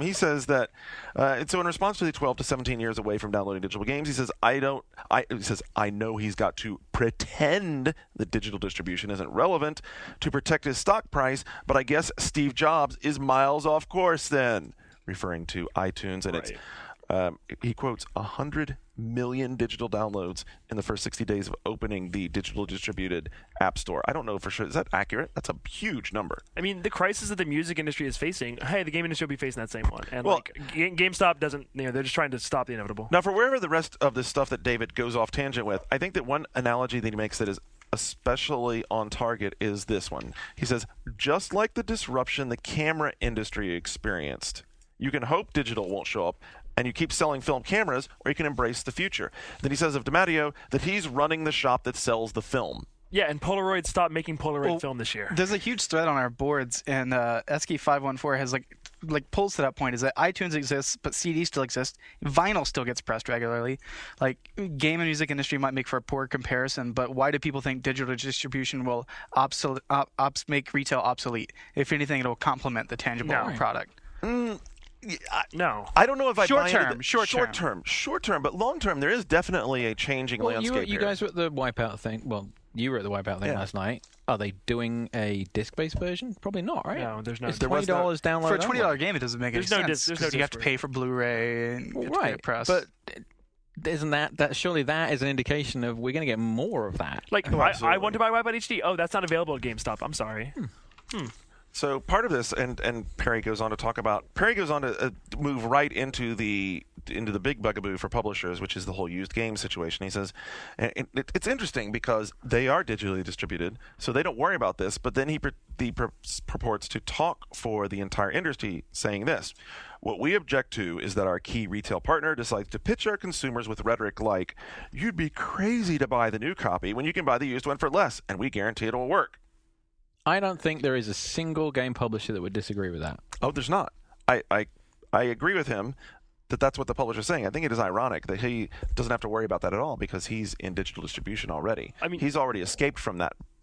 I think EB is completely wrong here. And, like, I'm one of the few guys Okay, about how quickly digital distribution is going to overtake Well, traditional look where we've distribution. come since Xbox 360 came out. Right. Just in 3 years. in 3 years. 3 years. How many games are on Xbox Live Marketplace now? I mean, it's like hundreds and 400, hundreds. like yeah. I think it was 460. Yeah. I mean, and Steam and PSN, like that's bleeding edge stuff. But like when And I think you can buy when- PC games on GameStop's website. I think you can. I mean, like They have a deal with Digital River. in a few years, So when, they see it. when Nintendo and Microsoft are also having full games downloadable. I mean, it's Well, they already have it. I mean, look at Virtual Console and the huge well, success yeah, but and moneymaker that's full been. new retail games. Right. I mean, I'm one of the few guys who still buys a lot of CDs, and most of my friends are like, "Why do you still buy CDs?" Like, for real, they're like, "Why do you still buy CDs?" And I think in 10 years, he's saying 20 or whatever. Like, it's gonna be like, "Why are you still buying games at a store?" Yeah. For real. Don't disagree with that. So let me continue his thought on this subject. He comes back a couple paragraphs later. Says we actually don't mind GameStop selling used games if they did it elsewhere, like on eBay, or if they started something like www.buyusedgames.com or something like that. We care when they are our partner and we are sending our customers into their stores and they push their used game business. That's where the line gets crossed. And I can't say the source for this, but recently somebody told me that GameStop is changing their practice on how customers can buy, not customers, publishers can buy back unsold games and like get buyback credit. Like, and traditionally, say an EB buys 200 copies of I don't know, what's a bad game coming out? What's a bad game? A bad game coming Let's say out. a bad game came out this fall. And they buy. Let's say that they overbought. No, Rubik's World's good. Let's say that they overbought for the- Brothers in Arms. That's not a bad. I was. You're going to upset somebody, so pick Yeah. the target Let's say now. they overbought Star Wars. Say they buy 500 copies of the Naked Brothers game. There you go, And the that's Naked a safe Brothers target. have like a sex scandal nobody wants to buy for their kids, so they're stuck with all these games. Like, Okay. So maybe that publisher would be like, okay, we'll buy those back from you and give you 50% of what you paid for them. EB. So wait, let me ask That's you a how it question. used to go. All right. That's what happened, but like, so you could buy back on. We're going to disagree, but go ahead. And there's a new thing now where like EB's gonna be like, well, instead of you buying these back, we will turn these unsold new games into pre-owned games. That's a new thing that's happening that they're not telling you about. They finally won that? They finally won. Are that. you fucking That's kidding What do me? they do? They just take it out of the wrapper and then it's used? It changes the SKU. Yeah, now it's this SKU. Are you shitting me? Well, two different people have told me that, and like I can't say who they were, and like it hasn't been public or anything, but I'm just saying on this podcast, That- 'cause, hey, dude. who's gonna So kill no, me? The EB? like I no don't one know. listening gives a shit, but that's Right. huge. It's They've been huge. trying to do that for years. Right. So as anybody who's ever worked at EB, you know that's huge. when I was a district manager, I was like one of the other things that I did was I worked with You were I a worked- district manager. Yeah, for like 5 hated you. years. I hated my district Whatever. manager. He was a dick. Anyway, I was a dick too. Fine, whatever. One of the things that I did was I worked with the buying staff. I'd go up to Westchester once every quarter. We'd play games. We'd talk to them. We'd give them weekly updates on like what's hot. We'd get builds, and so the upshot of all this is I know what the buyback thing was, and the thing was. It's interesting the dynamic there because they would not actually. You didn't actually get money back. You get credit. You get credit forward for a different game. So Yeah. the way the publishers would work it is that they're continuously pushing you to buy in more of their next title because they'll come back to you and they'll say, "Well, you still have that 60,000 unit credit from Battle Cruiser 3000. Right. So we could apply that, and you could buy in 100,000 units of this instead of your 50,000. So that's how it works. So now they're changing it to where those become pre-owns. That's a big deal. It's a big deal. That's a And all really it big takes deal. is, I guess, the sharp end of a pencil through the cellophane. Yeah. And Oh, that's yeah. all it takes to flip it. I mean, it means that your used But it's game gonna- isn't actually used, which is kind of good, I guess. And what does that do to their gutted game situation? lot of like used what Andrew games was are- talking about. Suddenly, those gutted games that they were trying to tell people, oh, it's new. I was gonna say, we opened it and put it on the shelf, but it's new. In my store, which was 2 stores down from a Walmart, most of the used games were brand new Brand because they new. would go steal them from Walmart and bring them right over, still in the packaging. Guns Point in Houston was like that too. There was Yeah. a Kmart around the corner. Anyway. This is a way around the markdown, basically. Yeah. Because It's a way on the markdown, right? they're somewhat protected on publishers are protected on price, Well, right? But here's the thing: this actually now I'm starting to think about this accounting wise. This could be a good thing for a publisher as well because instead of eating that retail SKU back at cost, they're saying they're going to take a slash on it and write it off as a loss But now, against it now their has financials. It now has a higher margin because those pre-owned games have a higher margin. which helps to satisfy the powers that be at EB. Right. Wow, that's really crazy. But it's all nefarious. And anything that anybody EB tells you, like, take it with a grain of salt. It's just a business, man. Wow, so the last thing that David told GameStop was if they want their company to still exist in 12 to 17 years, I'd go buy Steam from Gabe Newell, which technically, but wait a minute, that technically can't exist yet, as Gabe is clearly 12 to 17 years Right. ahead of the curve. This is all very catty. And then before we get into the rest of the community stuff, GameStop's other executives were also speaking with Edge Magazine of the UK. Their senior vice president of merchandising, Bob McKenzie, told them, our position with vendors has been pretty straightforward. We've been honest with them, telling them we're not afraid to compete against them. All we ask is that our customers are able to get the product at traditional retail at the same time for the same price, so the consumer has that choice. He also talks about the 72-hour download, but catch this part. He does say this. Old-fashioned brick and mortar offers something digital distribution doesn't. A great experience with the experience of our staff. It's true. Hey, you know what? Say what you will about GameStop, it's working. This year, prediction on global video game revenue is $18 billion. You know how much of that is GameStop? Tons. 7. Wow. That's a pretty huge fucking What's the stake. stock trading for GameStop PB these days? I don't know, but I'll say that the tenuous position they're in is that they are where Blockbuster was maybe 5 to 8 years ago. Netflix came and Oh, that- fucked well, that up. well, That here's the thing worked is, out well. Blockbuster had the opportunity to buy Netflix for dirt cheap Yeah. early on, And missed they it. were too And they short-sighted. blew it. Short-sighted.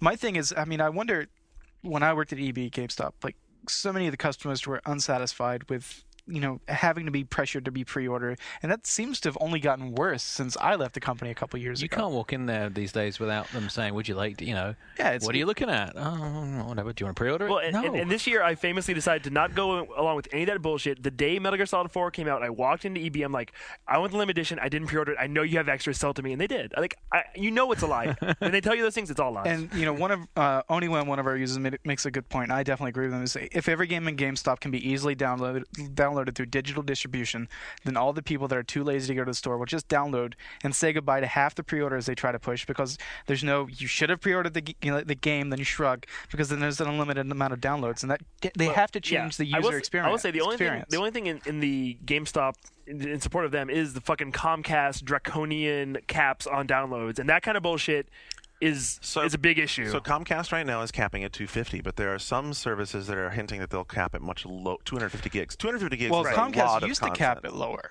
Right. Like back before they announced it, there was an official Comcast cap. says only 5% of our current users use this much, but things are getting bigger, games are getting bigger, movies are getting bigger, everything gets bigger. So. Yeah, I agree, and that's that, and ultimately it's the down the road Right. end of that that's going to be a big issue. I mean, we talked about that on when Cranky everything's Geeks. replaced with fiber, they're going to cap higher. But I mean, But there's a big difference between what's happening in the next 12 months versus what's happening 12 years. by the end of this. I mean, I think it's 12 years. By the end of this generation, I mean, Okay. you talk to publishers, they're already saying... Is that 2010 or 2015?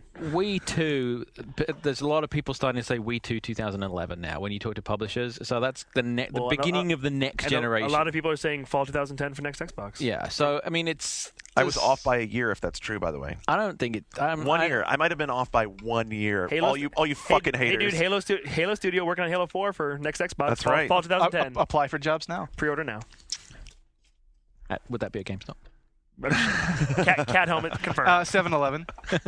Slurpee. My thing is, see, you talk about 30 gig, 40 gig, like, will people download those, take 70 hours, 72 hours? See, I think the future's going to a different way. I think they're going to be streaming games to you through these huge server backends, and you won't need as much file. Okay, then going let me down. ask you a question, because we were talking about the ISP side of this, and that actually is a very big part of this equation. The caps are only part of that.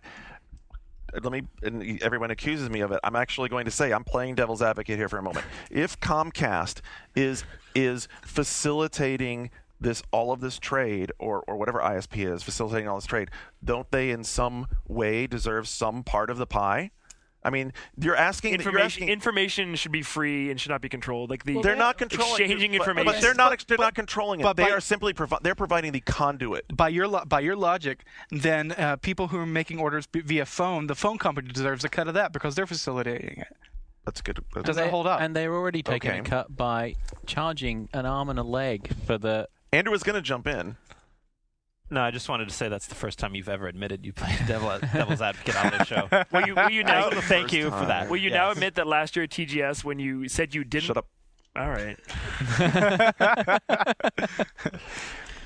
But I know I listened to This Week in Tech with Leo Laporte, and he said he's talked to a lot of the guys from Comcast, and they said their business model cannot.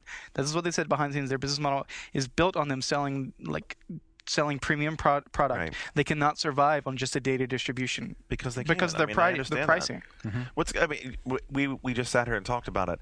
The sizes of these files are going to keep getting larger. The amount of content you're willing to push keeps getting larger. And those guys, you're asking those service providers to do all of the infrastructure to provide someone else a conduit to make money. I think we're being a little myopic about the way games are going to be. It's not going to be taking what's on a Blu-ray and stuffing it down a pipe into a box. There's games At one time. So, But it will be eventually over the course of the time you're playing it.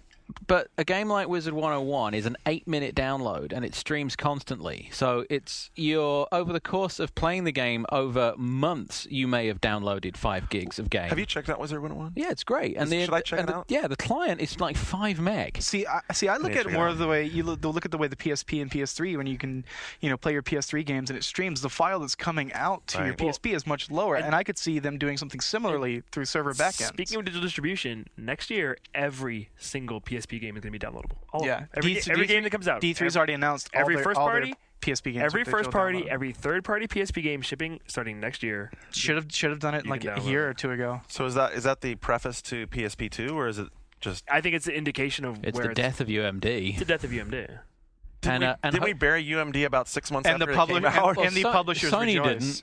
You know, Sony, right? You're right. Sony didn't. Everybody else did. poor old Jack Tretton has to come out and defend it every time and be like, yeah, we're still dead serious. People are still putting stuff on it, aren't they? Hell yeah. Well, they made the movies impulse buy price at least. Yeah. You know, anyway. But I mean, it either a device with a ton of memory in it or a 16 plus gigabyte memory stick. Right. Please. Well, and another good point is this year you have so many independent games coming out and being released. To really, if there wasn't digital distribution, they wouldn't have happened.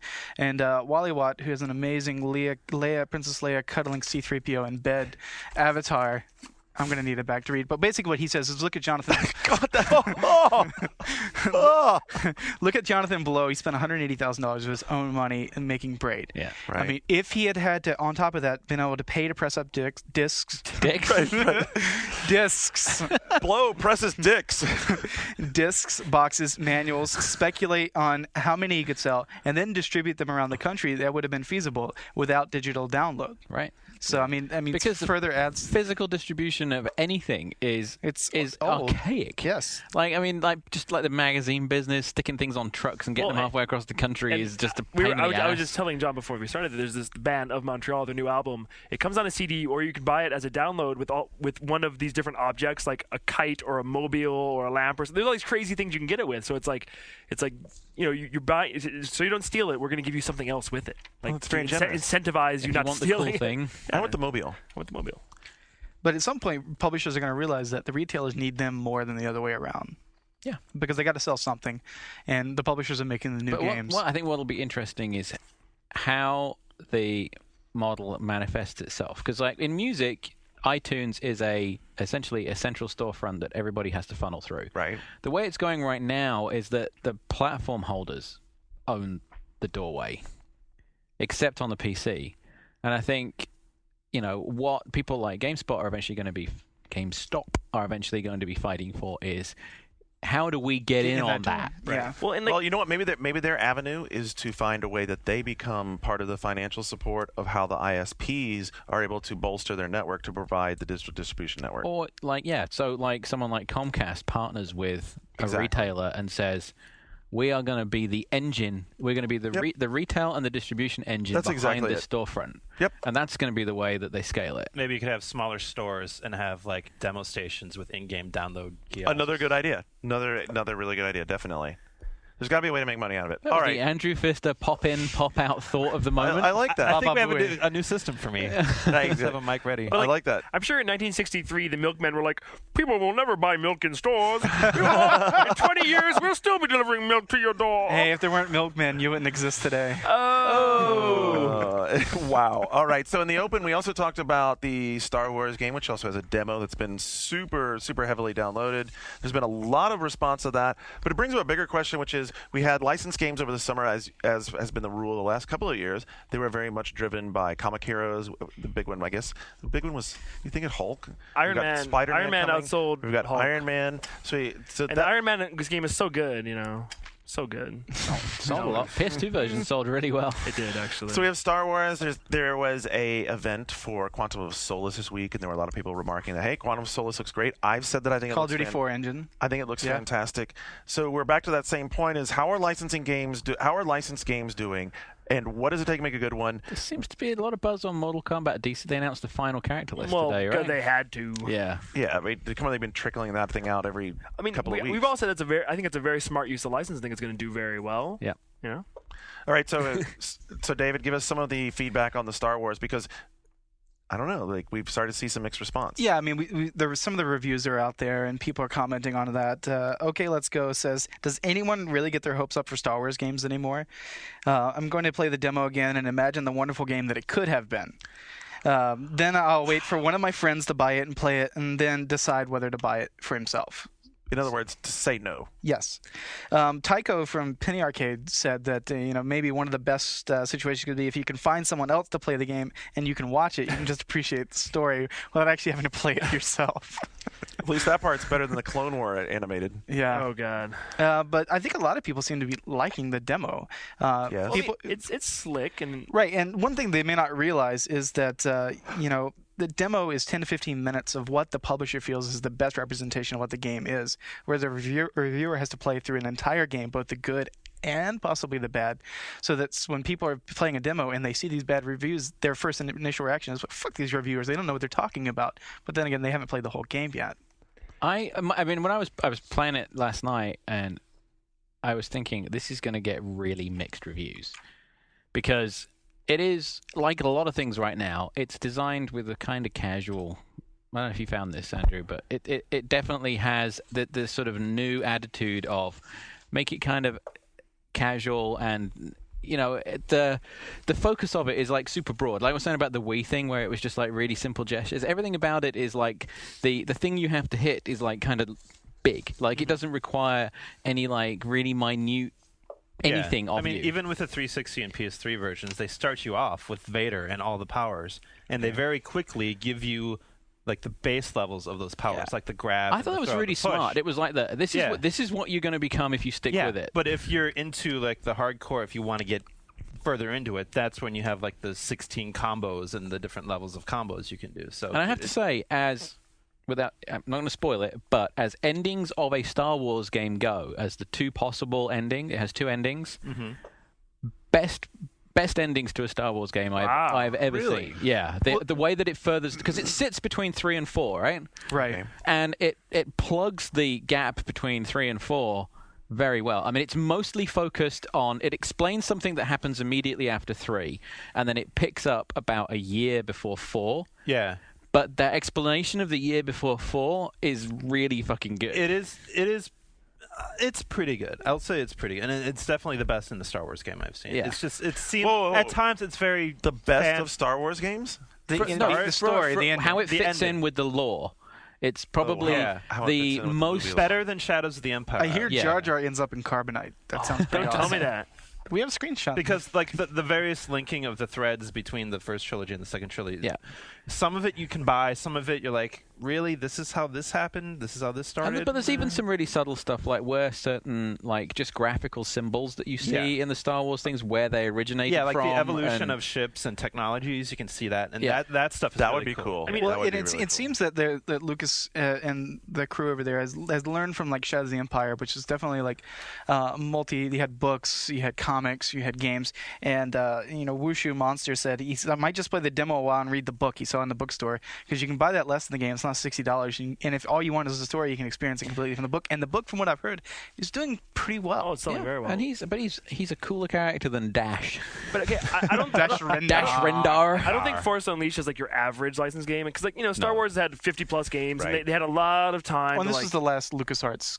Right. Yeah. I mean, I think a better example of like the plight of licensed games is the Dark Knight game. I mean, the number one licensed, number one movie of all time How do you miss that? on IMDb right now, $1 billion worldwide, and apparently the game's so shitty it has to get canceled, and that's just a tragedy. That is a complete clusterfuck. Yeah, so that's a complete what the fuck. But isn't But you know what? isn't that something? Thank God it that- did yes. get Yeah, cancelled. Yeah, exactly. absolutely. If it's that bad, no, absolutely. And thank God it got cancelled before we even saw it. Right. I mean, Well, that, and that we, was... we were talking about this with Pete Winnock, who's making the Wanted game. the Wanted game, and we were And saying he also did Escape from Butcher Bay. He's done Right, some and great stuff. And we were saying how like very few licenses get treated correctly. He treated like Scarface and Riddick right, and it looks like he's doing Wanted right. And we said that Geronimo at Rockstar did The Warriors right. Absolutely. And it'd be awesome if right now whoever holds the Dark Knight license, Warner Brothers, whoever, like they realize, you know what, we missed the movie, we're gonna miss the DVD. Let's give somebody 2 years or something to make a Dark Knight a game? fucking amazing Just make the next Dark one. Knight. Just think make of the the- next movie.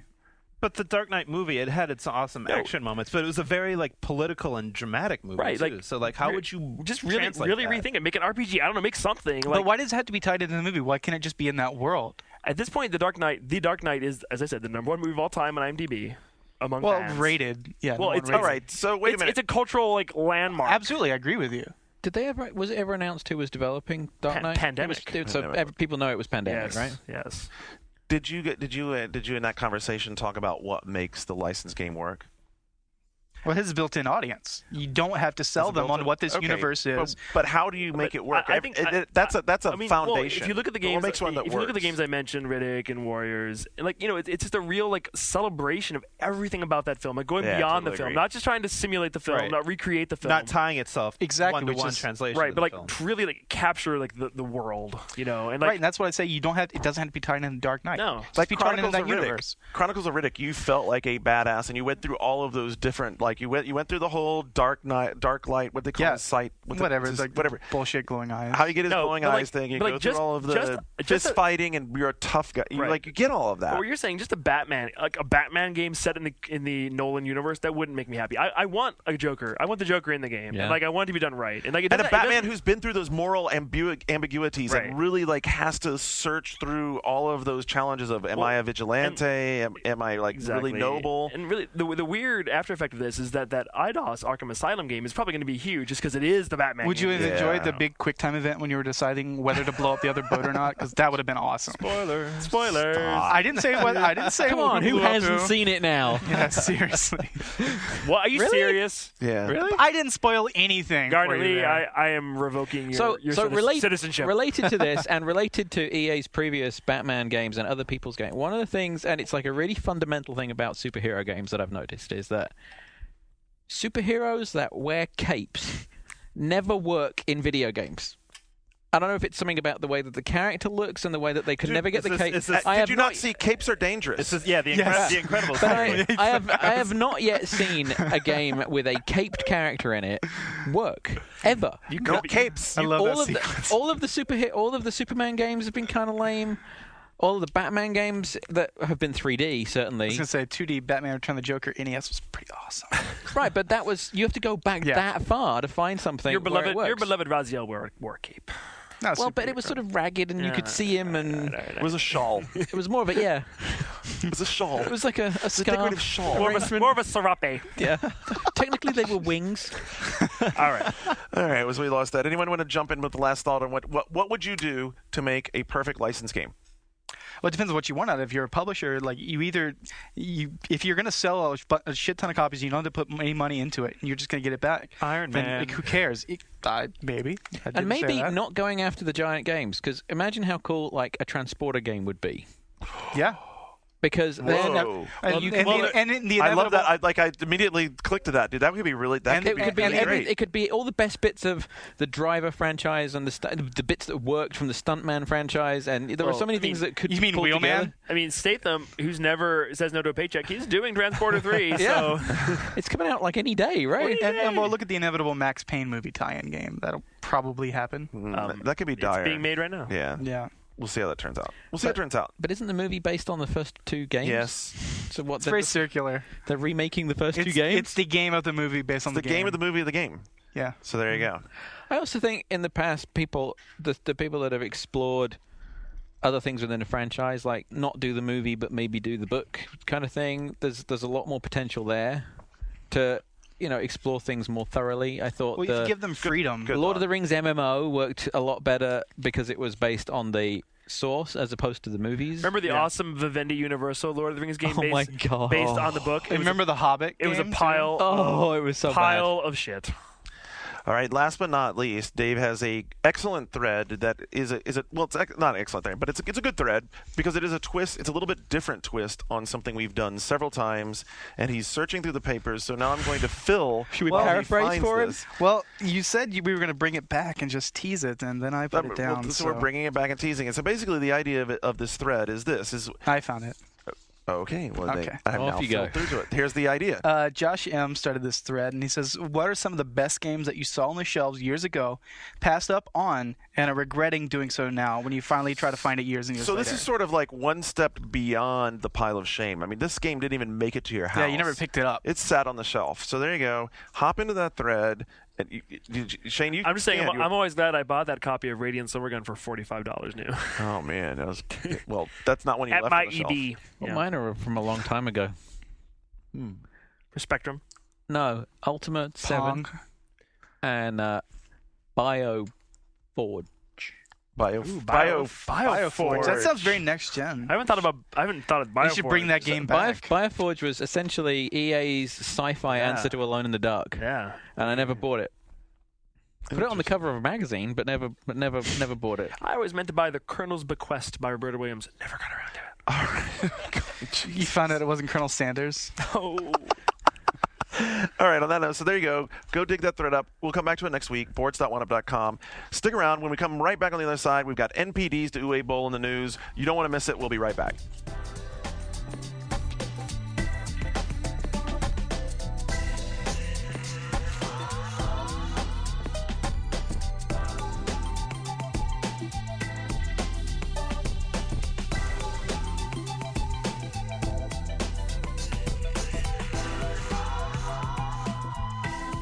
All right, folks, here we go with the NPDs, and despite all of your groaning and moaning, we're going to do about, I don't know, what do you think, 5 minutes, Andrew? 5 minutes on NPDs? I don't know, dude. It could turn into a Some fight. people like NPDs. Could turn into a fight. Could turn into a fight. All right, here we Kids go. got their spreadsheets out. Courtesy of our good friend David Riley at NPD.com. Thank you very much, David. Here we have the overall observations. August industry sales remain strong. We have a 9% gain over last August. First month without double-digit increase. Bomba total. The Wii platform contributed 28% of the total industry dollar sales for the month. PSP and PS3 systems achieved the greatest percentage gain of all now-gen systems. I like how they're now using that vernacular. That's a great now-gen. term. Sales acceleration of these systems combined with the recent Xbox 360 price cuts should fuel future growth of this category. Madden 09 in software, you have Madden 09. Grand Theft Auto 4 remains the top-selling game at 4.8 million units sold in the U.S. through August. Wii Play continues its remarkable track record. 6.6 fucking million copies. Pretty crazy. And for accessories, Yeah, a lot of controllers. Xbox Live point cards and gold membership cards represented 3 of the top 10 accessory items for the month.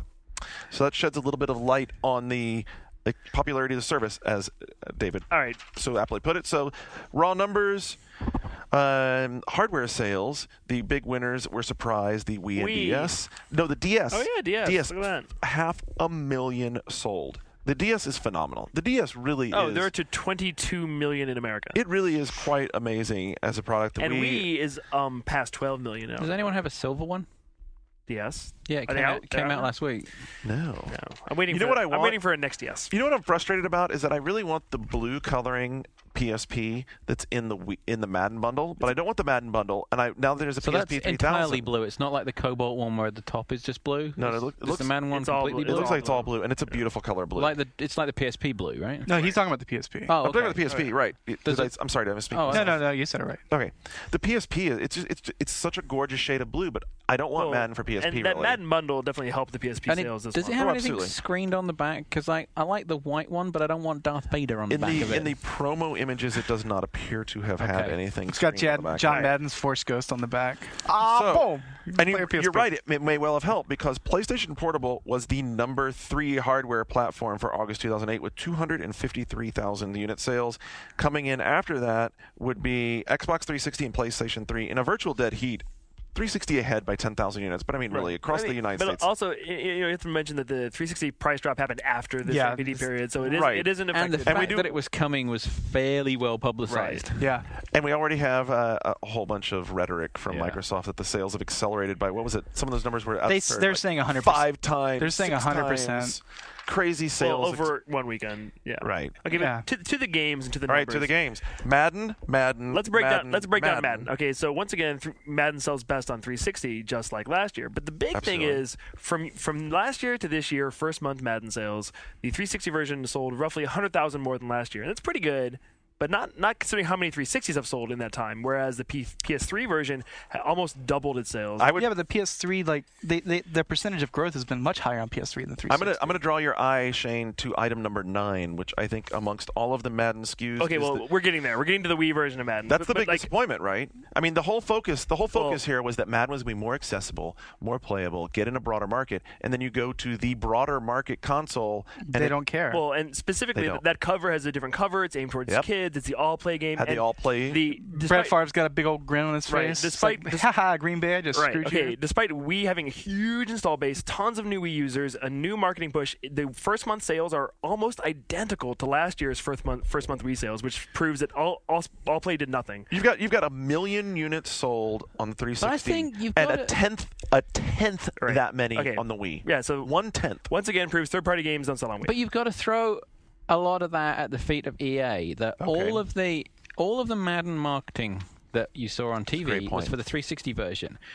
They're still selling. Did they're still they selling send- the high-end experience. Did you have to remind them to send you all play review code? Because we did. Remind them. Like- I never got a copy. I still haven't seen Exactly. I haven't We seen have- a retail so copy. we have here. it. We have I haven't it. got a retail But I'm saying copy they from didn't EA blast either. it. They did not blast it out to the volume that they blasted the So others. if this was the important product to them, you'd think they'd be like dropping it in front of absolutely everyone to get them talking about it. Yep. That didn't happen. They didn't market it. The TV campaign was 360 only. The print campaign didn't that was really probably focus. that was probably partnered up with Microsoft. Okay, but there wasn't anything about the awareness campaign for Madden that was all play or Wii focused. Do we know how much- at all? do To we most know- people, they don't even know it's out. Yeah. Do we know how much money they even spend developing it compared to? I'm sure. I'm a sure lot it's like- less. it's- I would say they spent plenty of money on it. It's a good game. It's a good Wii game. It's intended to be played on the Right. Wii. It has the all-play functionality So the built game into came it. out pre-season, and you would think, hey, maybe like during the ad breaks of first game of the season, the ad campaign would have switched from the thing that Walmart basically paid for, the two dudes smack talking each other, Absolutely. Well, that to makes something all play focused. That makes a lot of sense because one of the commercials I've seen most often early in the NFL season is a father and a son watching a Minnesota Vikings game for the first time. Like that makes perfect sense. You just stole exactly what I was going to say. That rite of passage thing. You became a man. Yeah. They needed that console. They needed that concept. why isn't that? So hurt you're to- saying Wii Madden wasn't marketed correctly? I don't think it was marketed at all. I've never seen a commercial. But for it. Madden is Madden, and if you have a Wii, which 14 million people do, why don't you buy it for But, it? but But unless you're if no one's telling you that Madden is available for your console, let Madden's, alone and that Madden's been available for your console since 1993. But if you're not, like, but if you're not, two? if you're not a hardcore American football fan, or you're not a hardcore gamer, like oh yeah, what does football isn't popular at all. right, but That's not at all what I was saying. okay. Dude, So like, you watch football, and you're Why like, are they still marketing beer? I'd really like to be able to Seriously. play this game on my game console. Right. EA has done nothing to remind the average consumer that there is a version available for it. It's all about marketing. You put that image in people's eyes, in their minds. You're sitting there, like, the reason that ad works so well is you're sitting there with your son or daughter, and you're enjoying that, like, this is like American rite of passage sort of moment, right? And instead of it being, what's that? That's ads just for, like, watching football, right? yeah. Instead of that, it's okay. add the Wii remote, and now you're I think- playing your favorite teams. You're playing Adrian I mean, I Peterson. can agree Yeah. that it was undermarketed, but I think like it still doesn't fully mesh. Like everyone knows Madden is Madden. Wii's phenomenally popular. Madden's phenomenally popular. They went through all the effort to market this to make a version specifically for the Wii audience for casuals, and and then forgot to tell anybody about it. But it's still there. I haven't I seen a think single you're commercial for it. way overestimating how much Point. average people know about the existence of video games. Dude, And it's probably the only one. And it's probably the only one at the especially table within that's the Wii. played Yeah. the game. especially now, make that Venn diagram and put the Wii audience out of that Right. too. You're like, oh, it's Mike, almost all of All them. right. Venn Okay. diagram mention confirmed. All right, enough of the Wii version. Back to the PS3 and 360. Your expert Okay. analysis. My on my Madden my sales. point here is okay. In the 12 months since Madden came out, Garnet, Yes. the number of PS3 sold and 360 sold are pretty close actually. Okay. Year to date, right now, PS3 has the edge over 360. That's going to change with this price drop. However, as I Probably. said, they sold 100,000 more on 360, and they sold 300,000 more on PS3, and they sold 200,000 less. Wait, hold on. They sold. from last year to this year. Oh, okay, from last year to this from year. Okay. Madden 2008 Yes. to Madden 2009. 360 sold 100,000 more, PS3 sold 300,000 more, and PS2 sold 200,000 less. And to me, that shows me that 200,000 PS2 owners became PS3 Madden buyers, And 30, not, the other 30% went over to 360. No, Well, I think, no, I think no, another I don't- part of not it is necessarily. 'cause Really Oh, good I love analysis. David. I love David how he just kind of twisted that audio. No, but like 200,000 fewer and 300,000 Dude, you're- more on PS3. So I don't know. people don't buy. I mean, the EA Sports' biggest problem right now is people don't buy multiple sports games, and they Right. certainly don't buy sequentially year. So, I mean, there were a lot of people had Madden for 360, and are like, I don't need it again. Well, and There were last a year's lot Madden less people that had Madden for PS3. and last year's Madden was pretty good too. Yeah. I mean, it'd be one thing if it was Not coming on, off not of on PS3, it wasn't. All right, so as well, long as we're there's another big exactly. part of it as well. long as we're dwelling on Madden, let me throw out some comments from Peter Moore. He was speaking with Gamasutra on this, specifically on the sales element of Madden. He says Madden 09 generated $135.5 million for EA Wow. in the month of August. The industry always feels proud when we can hold up a title against other things like movie releases. So he contrasted this to all of the big movies of August that had outsold, which were Tropic Thunder, Pineapple Express, and Mamma Mia, although I wouldn't be so excited about Mamma Mia, but whatever. We play.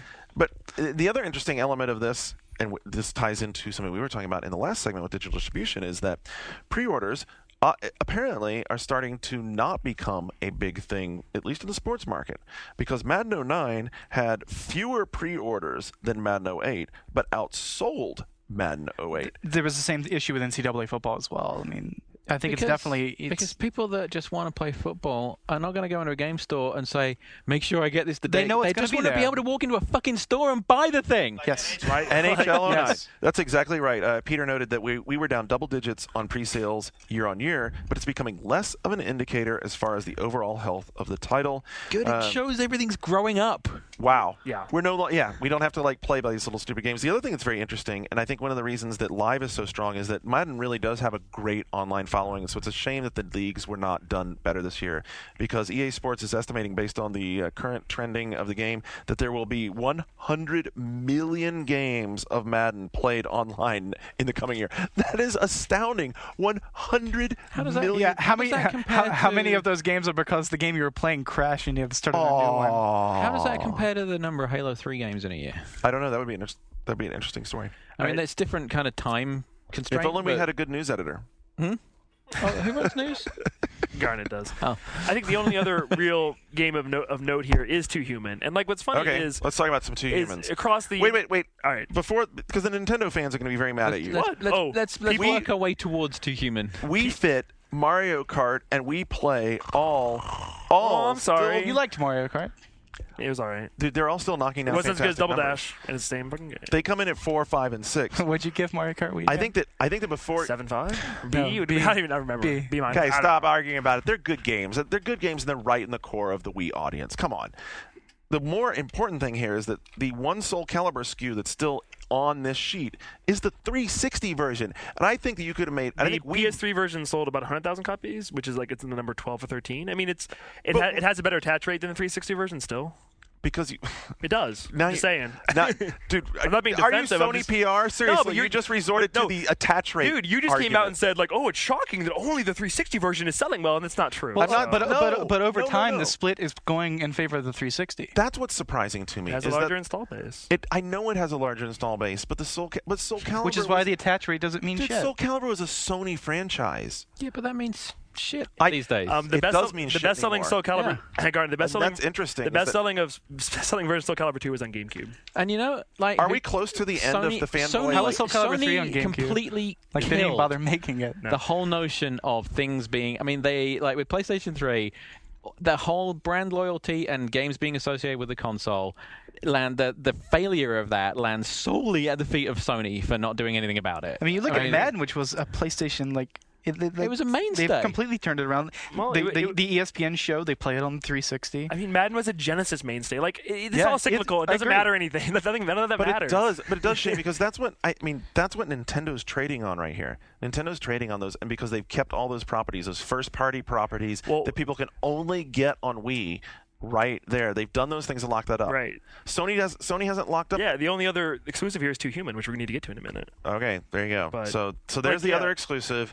Too Human comes in at number 8 With 168. with 168,000 units sold, which And is what's interesting is people on the internet, everybody's claiming victory or defeat here. It's either, oh, that's so terrible, it's a huge bomb, or that's actually pretty good. That's a victory. It's an action RPG. I think those numbers are good That's for an action RPG that's on a one victory. single I would system. argue that like other anticipated first party releases from Sony or Nintendo or Microsoft have done worse. I would that say- had lower Metacritic, it had higher Metacritic scores. Absolutely. It's also the first. It's a new IP. Right. I mean, I think those numbers are fine. I mean, we never got the final numbers on like how many pre-orders or whatever it had, so we don't know what the sell-through is, which is a really good indication on how. Landing in the top 10 for Too Human was the green light for the second one. Right, and it seems to me like indicative that at least worldwide, it seems possible they can do 500,000. Yeah. Right. And it means that Broke Absolutely. the top 20 in Japan. Yeah. people are getting It's on not the bad. phone and like because Microsoft will probably still drop it, I would Oh, imagine. yeah.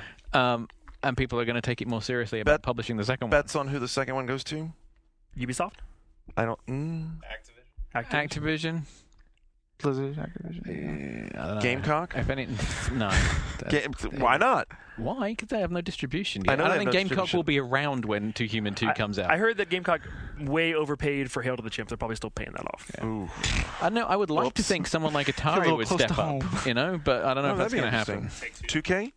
Take two? Yeah. Take two? Yeah, that 2K? makes sense. But yeah, I think everyone distinguishes humans. Not EA. Super Bomba is wrong. It's not a Super Bomba. Yeah, I don't think EA would take it. So what probably won't be Take Two then. And then rounding out the rest of the top 10 was, of course, the Madden for Wii that we talked about, and Carpal Tunnel Accelerator 3, Guitar Hero DS. AKA Guitar Hero DS on tour. Dude, but the fact that Guitar Hero DS is sticking on with those kind of sales, and they're doing another version in like a few weeks, you know? How many kids on their 10-speed bikes are running into poles trying to play it at the same time? Oh, you know what? This is. What a hideous game. I heard next year Guitar Hero PSP was its own crazy peripheral. That's what I heard. Really? Oh, good. All right then. So moving on. Anyone closings on NPDs? Anyone? Are we done? I'm done. Next month is gonna be much more interesting. Yes. I think. Next month is going to be much more interesting. Yeah, a lot of new games and Well, because- price drops and. I mean, first of all, the price drop is going to buoy the 360 dramatically. Oh, yeah. Sony's going to have to find some way to counterspin that. All right, predictions. Next month, number one game. What's it going to be? Mercenaries and Spore. Sport's not counted. Oh, Spore's not counted. Mercs will do well. I Mercs think. Yeah, do well. Mercenaries will do well. Mario Super Sluggers will do well. This will be September's. Has a commercial. Yeah. Yeah. September. What's out the rest of this month? Vesperia only had a few days of sales here, so I think it'll chart next month. I'm curious what Infinite Undiscovery will do. It has, It'd be it has a really good. It'll be commercial. interesting if NHL cracks the top 10. Yeah. I mean, considering should. it is a smaller regional sport compared to the other major sports in the U.S. It's such a good game. It is. Force Unleashed. Force Force Unleashed is going to be a Yeah. juggernaut, yeah. Yeah, Juggernaut. Force Unleashed with at least 3 spots in the top 10. Oh, Rock Oh, Band. and Rock Band 2, yeah. Yeah. Force Unleashed and Rock Band 2, those would be right up there, Yeah, definitely. definitely. Hardware? DS, Wii, I 360. think 360. it'll be big month for everybody, but 360 a big leap. So the question is, how close will 360 get to playing with the Nintendo sort of stratosphere? It's all about Rock Band. Rock Band's going to be huge. It's gonna be And great it's gonna for sell- 360. Well, It's 360 gonna sell exclusive early on, 360. right? And then, By the way, in case you hadn't figured that out, yeah, that price drop was very well strategically planned. Yeah. but then the other problem is like, well, if we do greet hundreds and thousands of new arcade owners, is that really a good thing? The stuff, No, so stuff, actually, stuff I've been I'm hearing glad, I'm Elite glad you selling raised that really because well. Saying. you guys were arguing last week that Microsoft isn't focusing a online download friendly SKU, and Yeah, they are. The they Elite. are The Elite. the premium. It's 60 premium. 60 gigs The in the new one. 60 yeah, gigs for $299. Bump up the hard drive size. One, But even that 60 gig is ample for someone that just wants to play Rock Band and download a few songs or whatever. Absolutely. Because you were arguing about the arcade being the focus. I don't think arcade really. They say it is because they need to show that they're going after I think Wii. from a marketing standpoint it is, yeah, but I think the but Elite the real is selling 360 really well. is the premium, and it's Yeah. $100 less than the PS3. And it's like that's the one that people are going to buy. They're going to go and they're going to drop $299 on that and $189 on Rock Band or whatever the fuck it is this year, and that's going to be holiday gift or Christmas gift or do they want Dark Knight and Sleeping Beauty on Blu-ray? I don't know. maybe. Just curious. But I think right now, if they're going to be buying something September, October, with Rock Band 2 being 360 exclusive for what, a month? Is it a month? I don't know. It's a month, yeah. Is it a month? It could sell a lot of $299 360s. Oh, I think it definitely. I think we're going to see a lot of arcades being sold. I mean, I think it's a nice idea that people are going to think, oh, I want a hard drive, but I think Joe Consumer at Walmart might not know that. That's an interesting point. Joe Consumer at Walmart versus the Best Buy consumer. Because I think I agree with you. Like the guy in Best Buy is going to walk away with Yeah, the there are $299. different levels of expertise. Yeah, there's definitely you're right. There's definitely a different marketplace there. All right. Earlier in the week, there was a rumor that we quickly had confirmed by Microsoft, which is that Ensemble Studios will be shuttered by Microsoft at the completion of Halo You mean Wars. FOSSA? Oh, I'm sorry. Yeah, this makes no fucking sense to me. Well, actually, it does. So I will explain it away. I will There- explain it to you in just a moment. I'll After I explain give to you. you. They don't make console games. So, the statement that was confirmation from Microsoft said that Microsoft has decided to close Ensemble Studios following the completion of Halo Wars. After the closure, the Ensemble leadership team will form a new studio and has agreed to provide ongoing support for Halo Wars as well as work on other projects with Microsoft Game Studios. Could you have pulled that from the Bungie Yeah. statements a few months ago? But what confused me, Bungie wanted autonomy. Did Ensemble want autonomy? Evidently, they did You because as I understand it, basically the core creative team at Ensemble will be forming a new studio that already has a sweetheart contract to take care of Halo Wars, and I don't think it's out of the question that Microsoft would have already secured their property with Age of Empires. I mean, So this is a new studio outside of MGS, a new independent studio. exactly Okay, because Microsoft owned Ensemble. so it's sort of Bungie with better PR on Microsoft's part. Yeah. Very much so. That's very much what it seems like from the outside. Microsoft and listen to how weakly worded this is. This was a fiscally rooted decision that keeps MGS on its growth path. Because how do you spin getting rid of a studio on your growth path? While the decision to dissolve Ensemble was not an easy one, Microsoft is working to place as many Ensemble employees who do not move to the newly formed studio into open positions within Microsoft as possible. In other words, the secretaries and mailroom team will be moved to Redmond, and the entire new studio So will be what whatever does the this hell they mean call. for Age of Empires? That was the Ensemble one, right? I think what this means Who is owns that? Microsoft, right? So Microsoft owns the IP because they Right. bought Just like Ensemble. they own Halo. So they contract this new studio to make them the next Age of Empires. It's very simple. And, Same way- and these guys go out and get their financing to build their new studio with a contract in hand from Microsoft that says we're providing long-term Okay, but support for that Halo implies Wars. that they want to make the next Age of Empires. Like, But that what? gives them the flexibility where they can make other things Right, as well. we're all this talk about Halo Studio making the new Halo. I mean, is there going to be Age of Empires Studio who makes Age of Empires? I don't know. I suppose there's a potentiality. There's a possibility there. But this is a positive because I thought it was just like another like FOSSA or. Yep. Yeah, that definitely. I mean, and this isn't new. I mean, I don't even remember the name of the Voodoo Vince developer, but they were all laid off before that game even came out. Yeah. As Andrew's grimaces and Do you remember? He's got it. I He's forget. got it. That's It's him right there. remembering. It's right. Anyway, Exactly. So don't get too upset. I think this is actually a good thing. Doesn't this strike you as a strategy unraveling before our very eyes? like let's have fewer second-party studios. right. It seems like they John, built MGS around. Were you not this, listening? This is a fiscally rooted decision that keeps MGS on its growth path. I mean- this is part of the growth. And John, you also Have you not watched the growth of the One Up Network? And if you want to, if you want to believe everything that someone tells you, you can also believe when Rare tells you they had the idea for avatars way before me's. Really, prove it. Show me proof. Less is more. It's the new paradigm. It's in the Killer Instinct 3 sheet music. Nintendo is working on a better storage solution for the. Better than Thank- the non-existent storage solution. Thank God. What is it? What is it? My thumb drive in my Wii. is this the holographic hard drive that they were You know pitching? what? No, it's more hemming and hawing. Basically, Reggie and Miyamoto were being Princess interviewed. Peach flash drive. They were being interviewed for Go Nintendo, which is the basically the Latin America version of the official Power magazine, and they were talking about. They were being, of course, asked about what do we do about storage for all the WiiWare games, etc. And Miyamoto said that it won't be a hard drive, as what we're working on will be a better solution. A lot of people are speculating that it's going to be some sort of like Apple Mobile Me, like off- cloud. offsite. Cloud stuff. Yeah. Like offsite. Offsite. That'd be nice. I think that's one leap in technology for You the have to input Nintendo your will go. friend code every time you want to download something. I bet it wouldn't be surprised if it's some sort of flash device. I mean, flash drives are really getting. I mean, if you look at Well, the they would- MacBook I mean, Air. they would. I think they would package a flash device and call it something else. So A, they can charge more. They just put and- out a router. And B, they can justifiably go back on the original idea where they were very clear that you will never be able to execute anything off the flash drive. Well, they could charge you for access or subscription to their Mobile Me. Yeah, I think the whole cloud idea is very. I think it's very because them putting the money into those guys making the hologram hard drives or whatever. I think that was just sort of like futzing around for something 10 years from now. So you don't think it'll be? You think it'll be something? You think something connected because I mean the Wii has not been the gold standard for connectivity and. No, but if you think like your Gmail account is 5 gig now, right? Right. And it's Something free. like that. Yeah. But what do you do for all the guys who aren't connected? Sorry, you're not. yeah. If you're not connected, you're not. But here- Well, you're not, downloading you're not console downloading games. WiiWare games anyway, are you? But what if they make? But this is what I don't understand. What do you do every time you're going to play your virtual console game? You have to download it. Like, how does that work? Over Wi-Fi? Yeah, Maybe. I mean, that's Then you just have to authenticate it. It's part of SecROM. It's a spore joke. Nerd.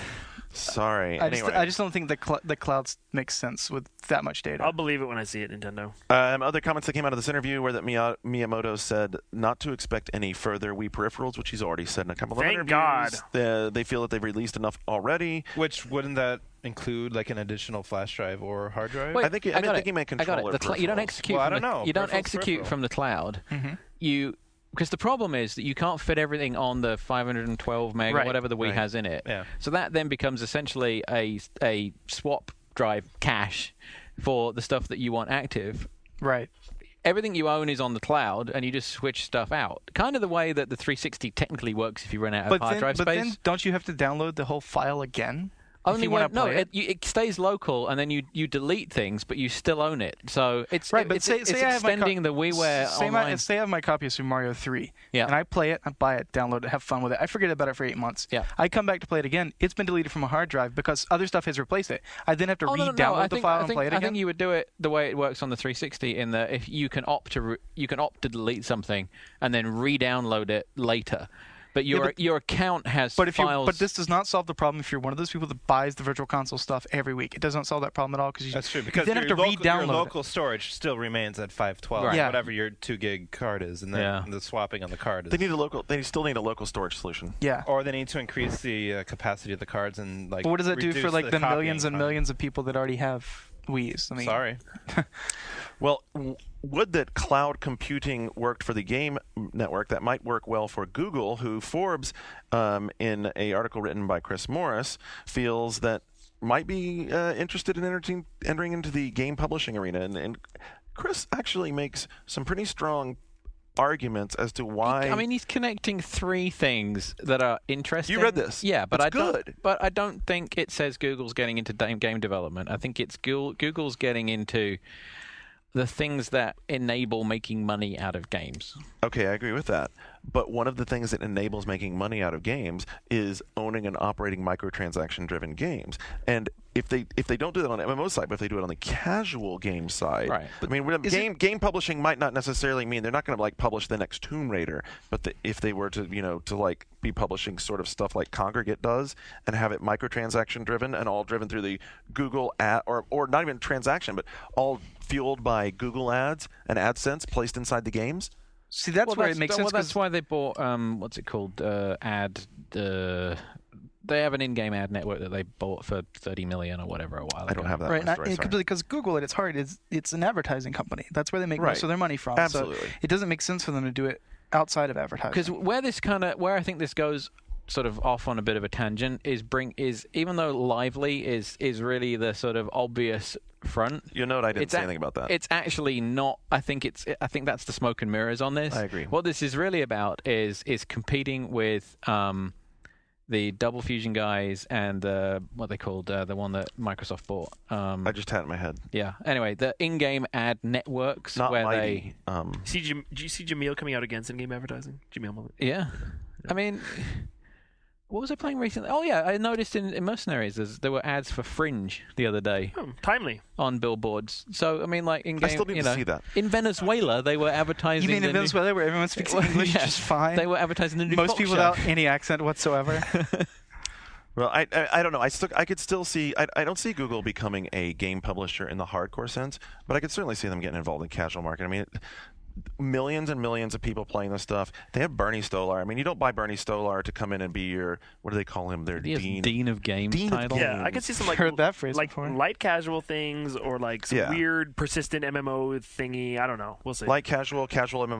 Well, they're a driving force behind Open Social, and I think integrating an Open Social, an open gaming thing where it's like taking Xbox Live PlayStation Network to its logical extension, which is you have one ID that works on everything.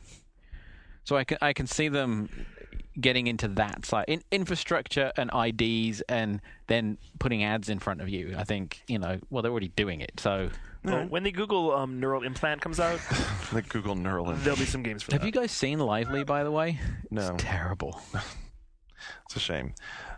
In Vegas earlier this week, the GameStop managers all gathered for the annual expo. You remember this, of course, Shane, which is where I never got to go. My manager would bring back a big bag of go home goodies, with boxes and boxes of and he'd free be stuff. hung over for a there week. were 5,000 people It's there. kind of absurd. Ozzy Osbourne was there to show Guitar Hero. This will show you how long it's been since I've been there. There was only hundreds there when I was there. So anyway, there was a number of rumors that came out. This one rumor that I can substantiate, and the GameStop manager is going to be so excited because I interviewed Peter Molyneux earlier this week, and evidently he was so excited when he was showing off Fable that he said, "I'm going to send out signed copies of Fable 2 to all the store managers," and everybody on the sign was like, And he was telling me, he's like, yeah, you know what, actually, he's going to sit down and sign And 5,000. thousands of kids will have the opportunity to buy signed copies of Fable on Off eBay. And Exactly. I bet GameStop just became your source for pre-ordering Fable 2. Please pre-order now or you can't get it. So here's what we have here's some of the rumors that came out of the meeting. Animal Crossing will Suck? will Oh, and, no, wait, what? and cost a lot of money to get a shitty speaker.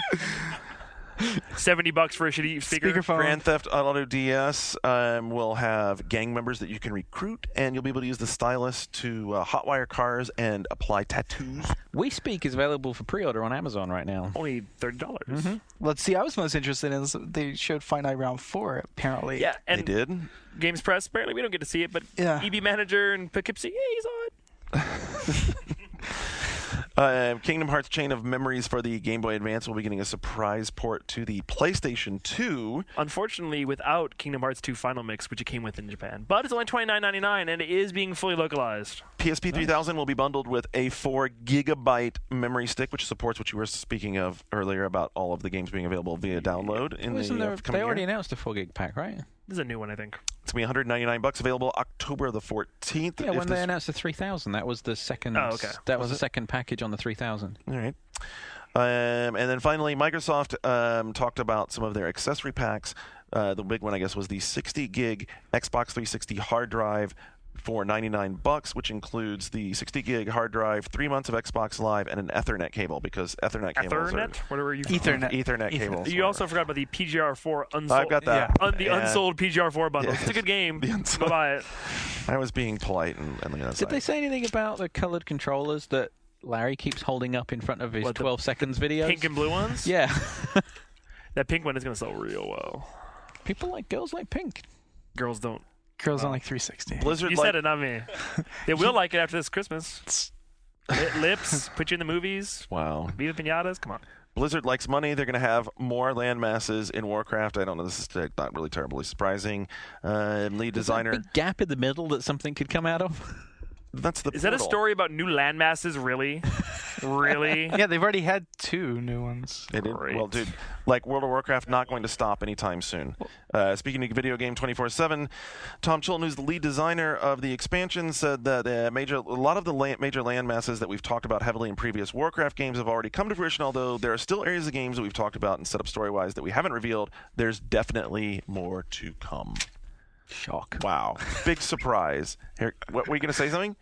Say I it. was going to nerd out a little bit. No, nerd out, nerd dude. out, Nerd it Oh, you out. started playing again, didn't Tell you? us Can't- about your mount. Can't quit you, baby. Yeah, I started playing again, and I can't quit you. And when I originally started back when the game was out in 2004, I started as a druid.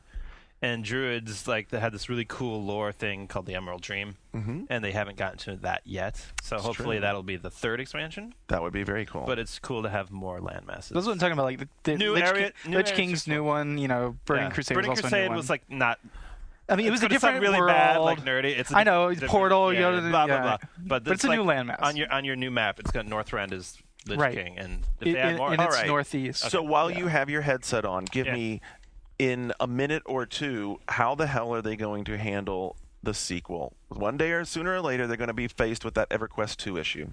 What are they going to do? I don't know. I haven't really thought about it that much. Definitely upgrade the graphics engine, upgrade the tech.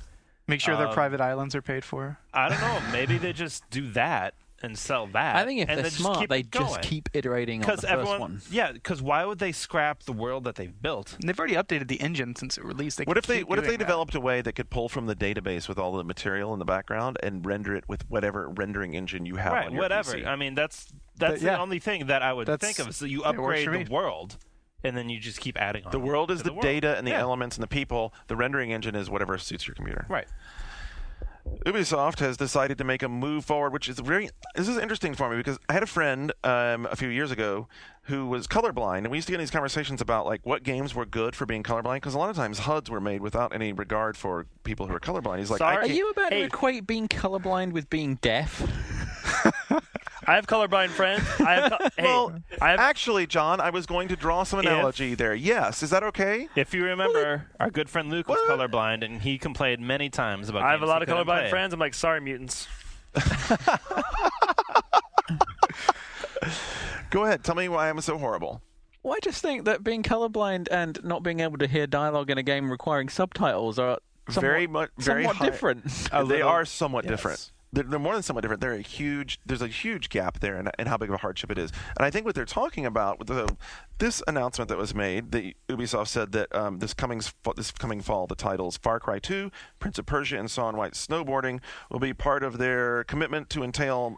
Their commitment will entail modifications to some of their game engines, as well as the inclusions of subtitles in the conception of game development. I think this should be an ESRB rule. I love that we're finally getting to the point where people probably could lip read, and now they're making subtitles mandatory. I think it's great because the Shaun White snowboarding has an amazing story.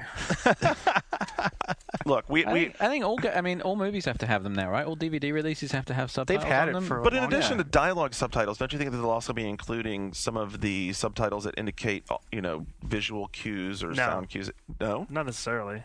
Well, then why would they need to modify the engine? I mean, how hard is it to just put closed captioning? Most games, I mean, I a wouldn't- lot of games have I wouldn't subtitles expect. already. I wouldn't expect stage directions on screen. I I think that- everybody should Hit be the doing red this. button. Oh wait, you're colorblind too. You're fucked.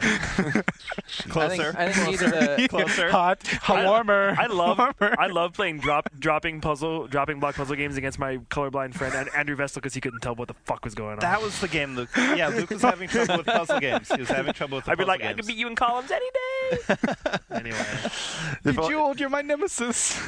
If only Soul Calibur 4 was color oriented. Fallout 3, Pete Hines has told the. Who did he? Wow, Edge had some great news stories this year. they've been stepping up. Edge definitely stepping up the news tip.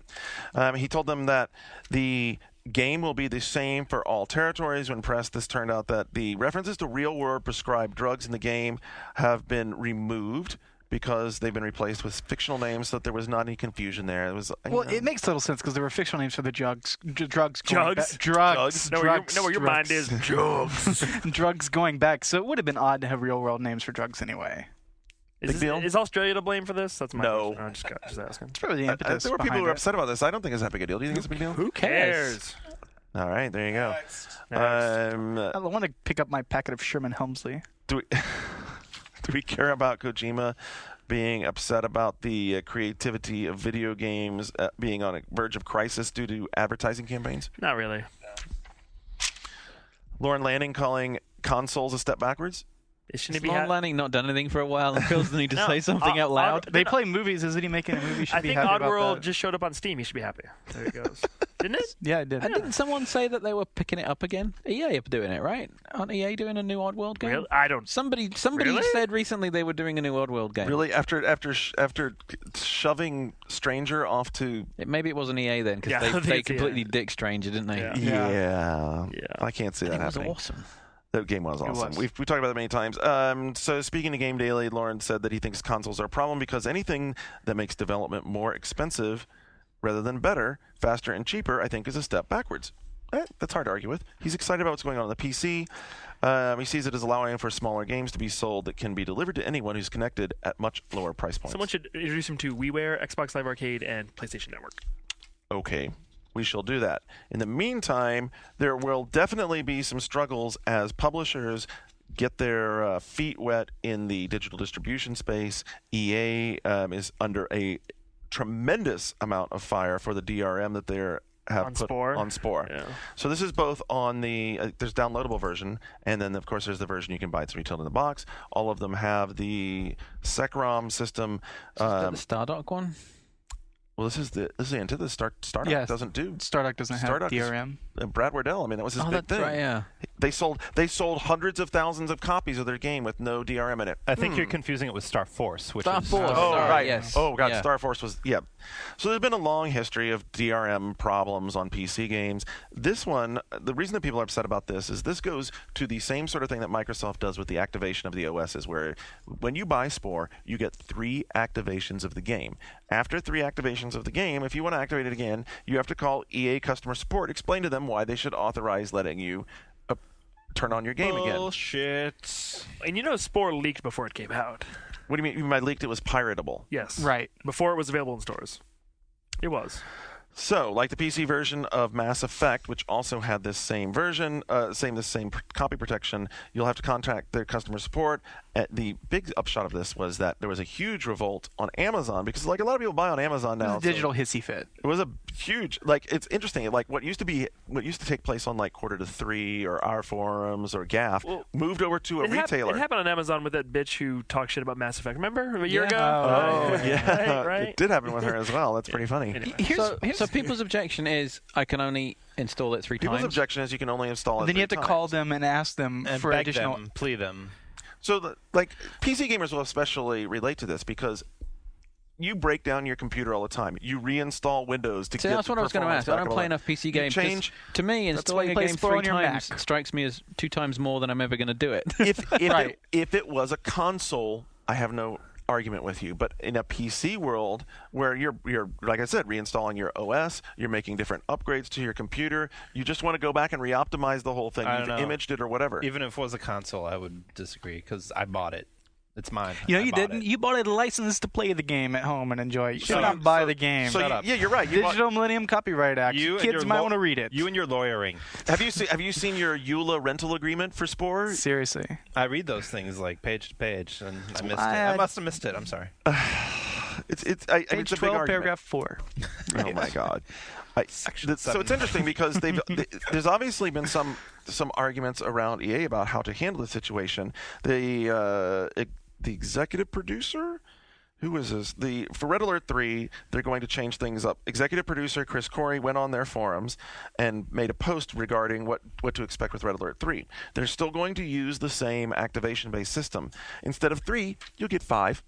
5. Oh, 5. Dude, that's 2 more. That's 2 bonus rental periods for your game. This is what I understand. If you buy the game, why don't they have it set up so that if you have an account like with the system, you can install it as many times as possible, as long as your account is what's activating. Right, because Spore has that. Yeah, exactly. Like it's. You'd think it'd be tied to your ID, not Yeah. to your machine. It doesn't make sense. Why not do it that way?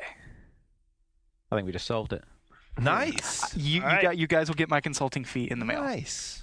They do have an activation. They do have an authentication server because the other benefit of Red Alert 3 will only be authenticated once when you initially launch it. And after that, we won't have to re-authenticate it every time you play. I don't know. I completely understand why the PC people are upset about it. Actually, it's so funny. I got a bunch of private messages like, before you start arguing with people about this, you should consider their feelings like they bought the game. I don't know why would people assume that we would be defending EA on this? Well, I mean, I see where they're coming from, but I think these are the squeaky wheels, and that's such a mass market game that the average consumer wouldn't give a fuck.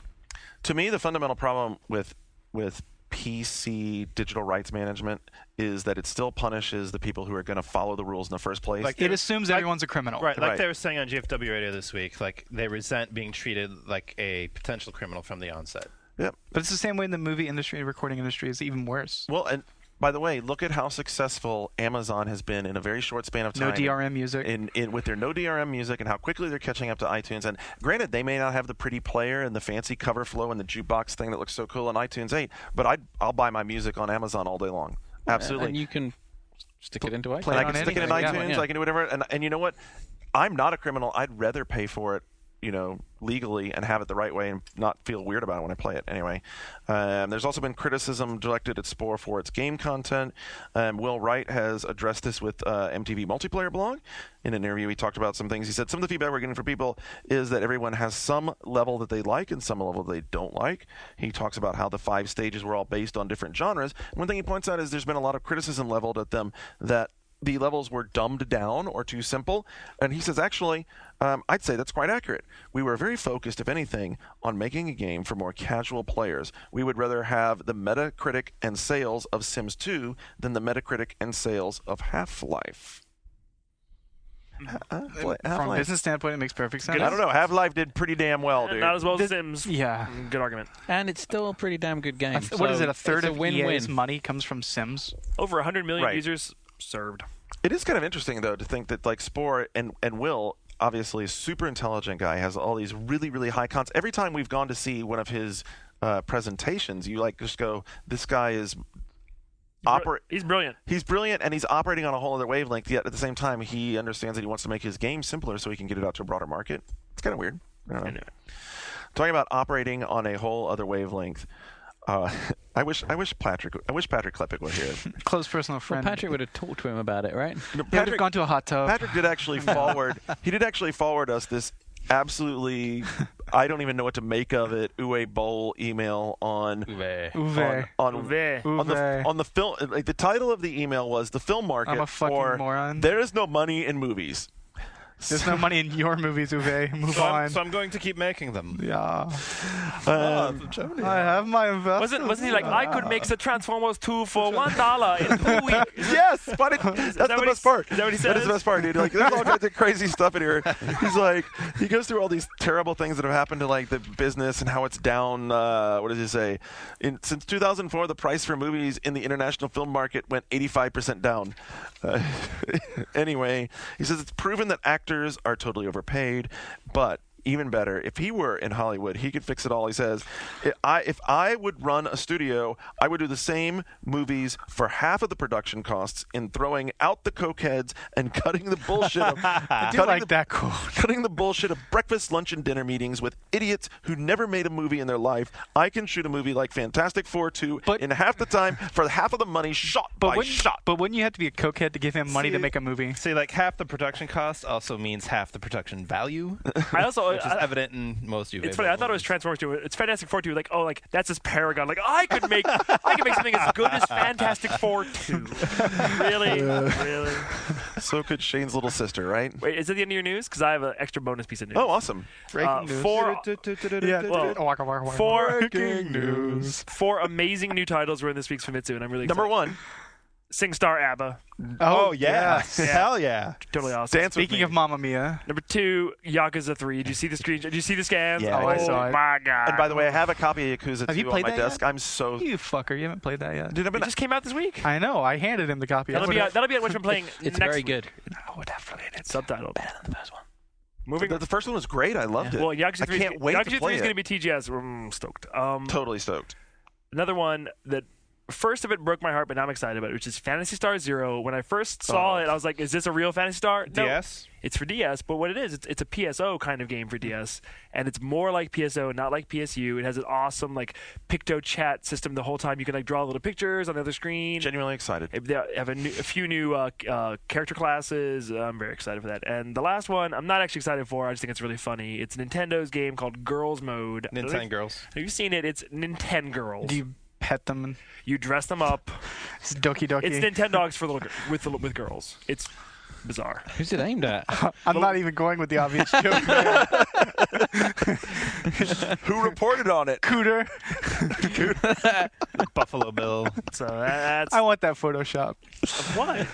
You and like, what was it? Ben Jones, the actor. He was in Congress. Cooter. I want that Photoshop. Cooter was in Congress? Yeah. Are you serious? Yeah, Democrat That's from awesome. like Alabama. Oh, yeah. I would've remember voted- that now, yeah. I would vote for All right, folks. There you go. Cold train. Weekend confirmed. In epic style, We weekend were confirmed. never meaning no harm, Gardner. Just the good old boys. All right, there you go. 4. Andrew, thank you for... Dude, you really do need the mic the whole time. I got to tell I've you. had a bad week. Yeah, but it's so much fun. We've to all have had a bad week. We all had about it. This is a way No, to fix I've your had bad a week. bad week. This is a bad way. This is a good way to fix your bad week. I'm going to start playing games again, I swear. I bought play- Uncharted. I'm going to play We that. still haven't played Oh, Soul you'll love Calibur. that. We still Yeah, haven't no, played no, Soul no. Calibur. All right, You guys so should come up to my house. I got a big TV. Oh shit! Yeah. we'll do it. Yeah. Let's make a date of it. For Andrew, Shane, David, thanks for being on. John, love having you here all the time. This is Garnet. Check us at boards.oneup.com. Until next week, we are Ghost.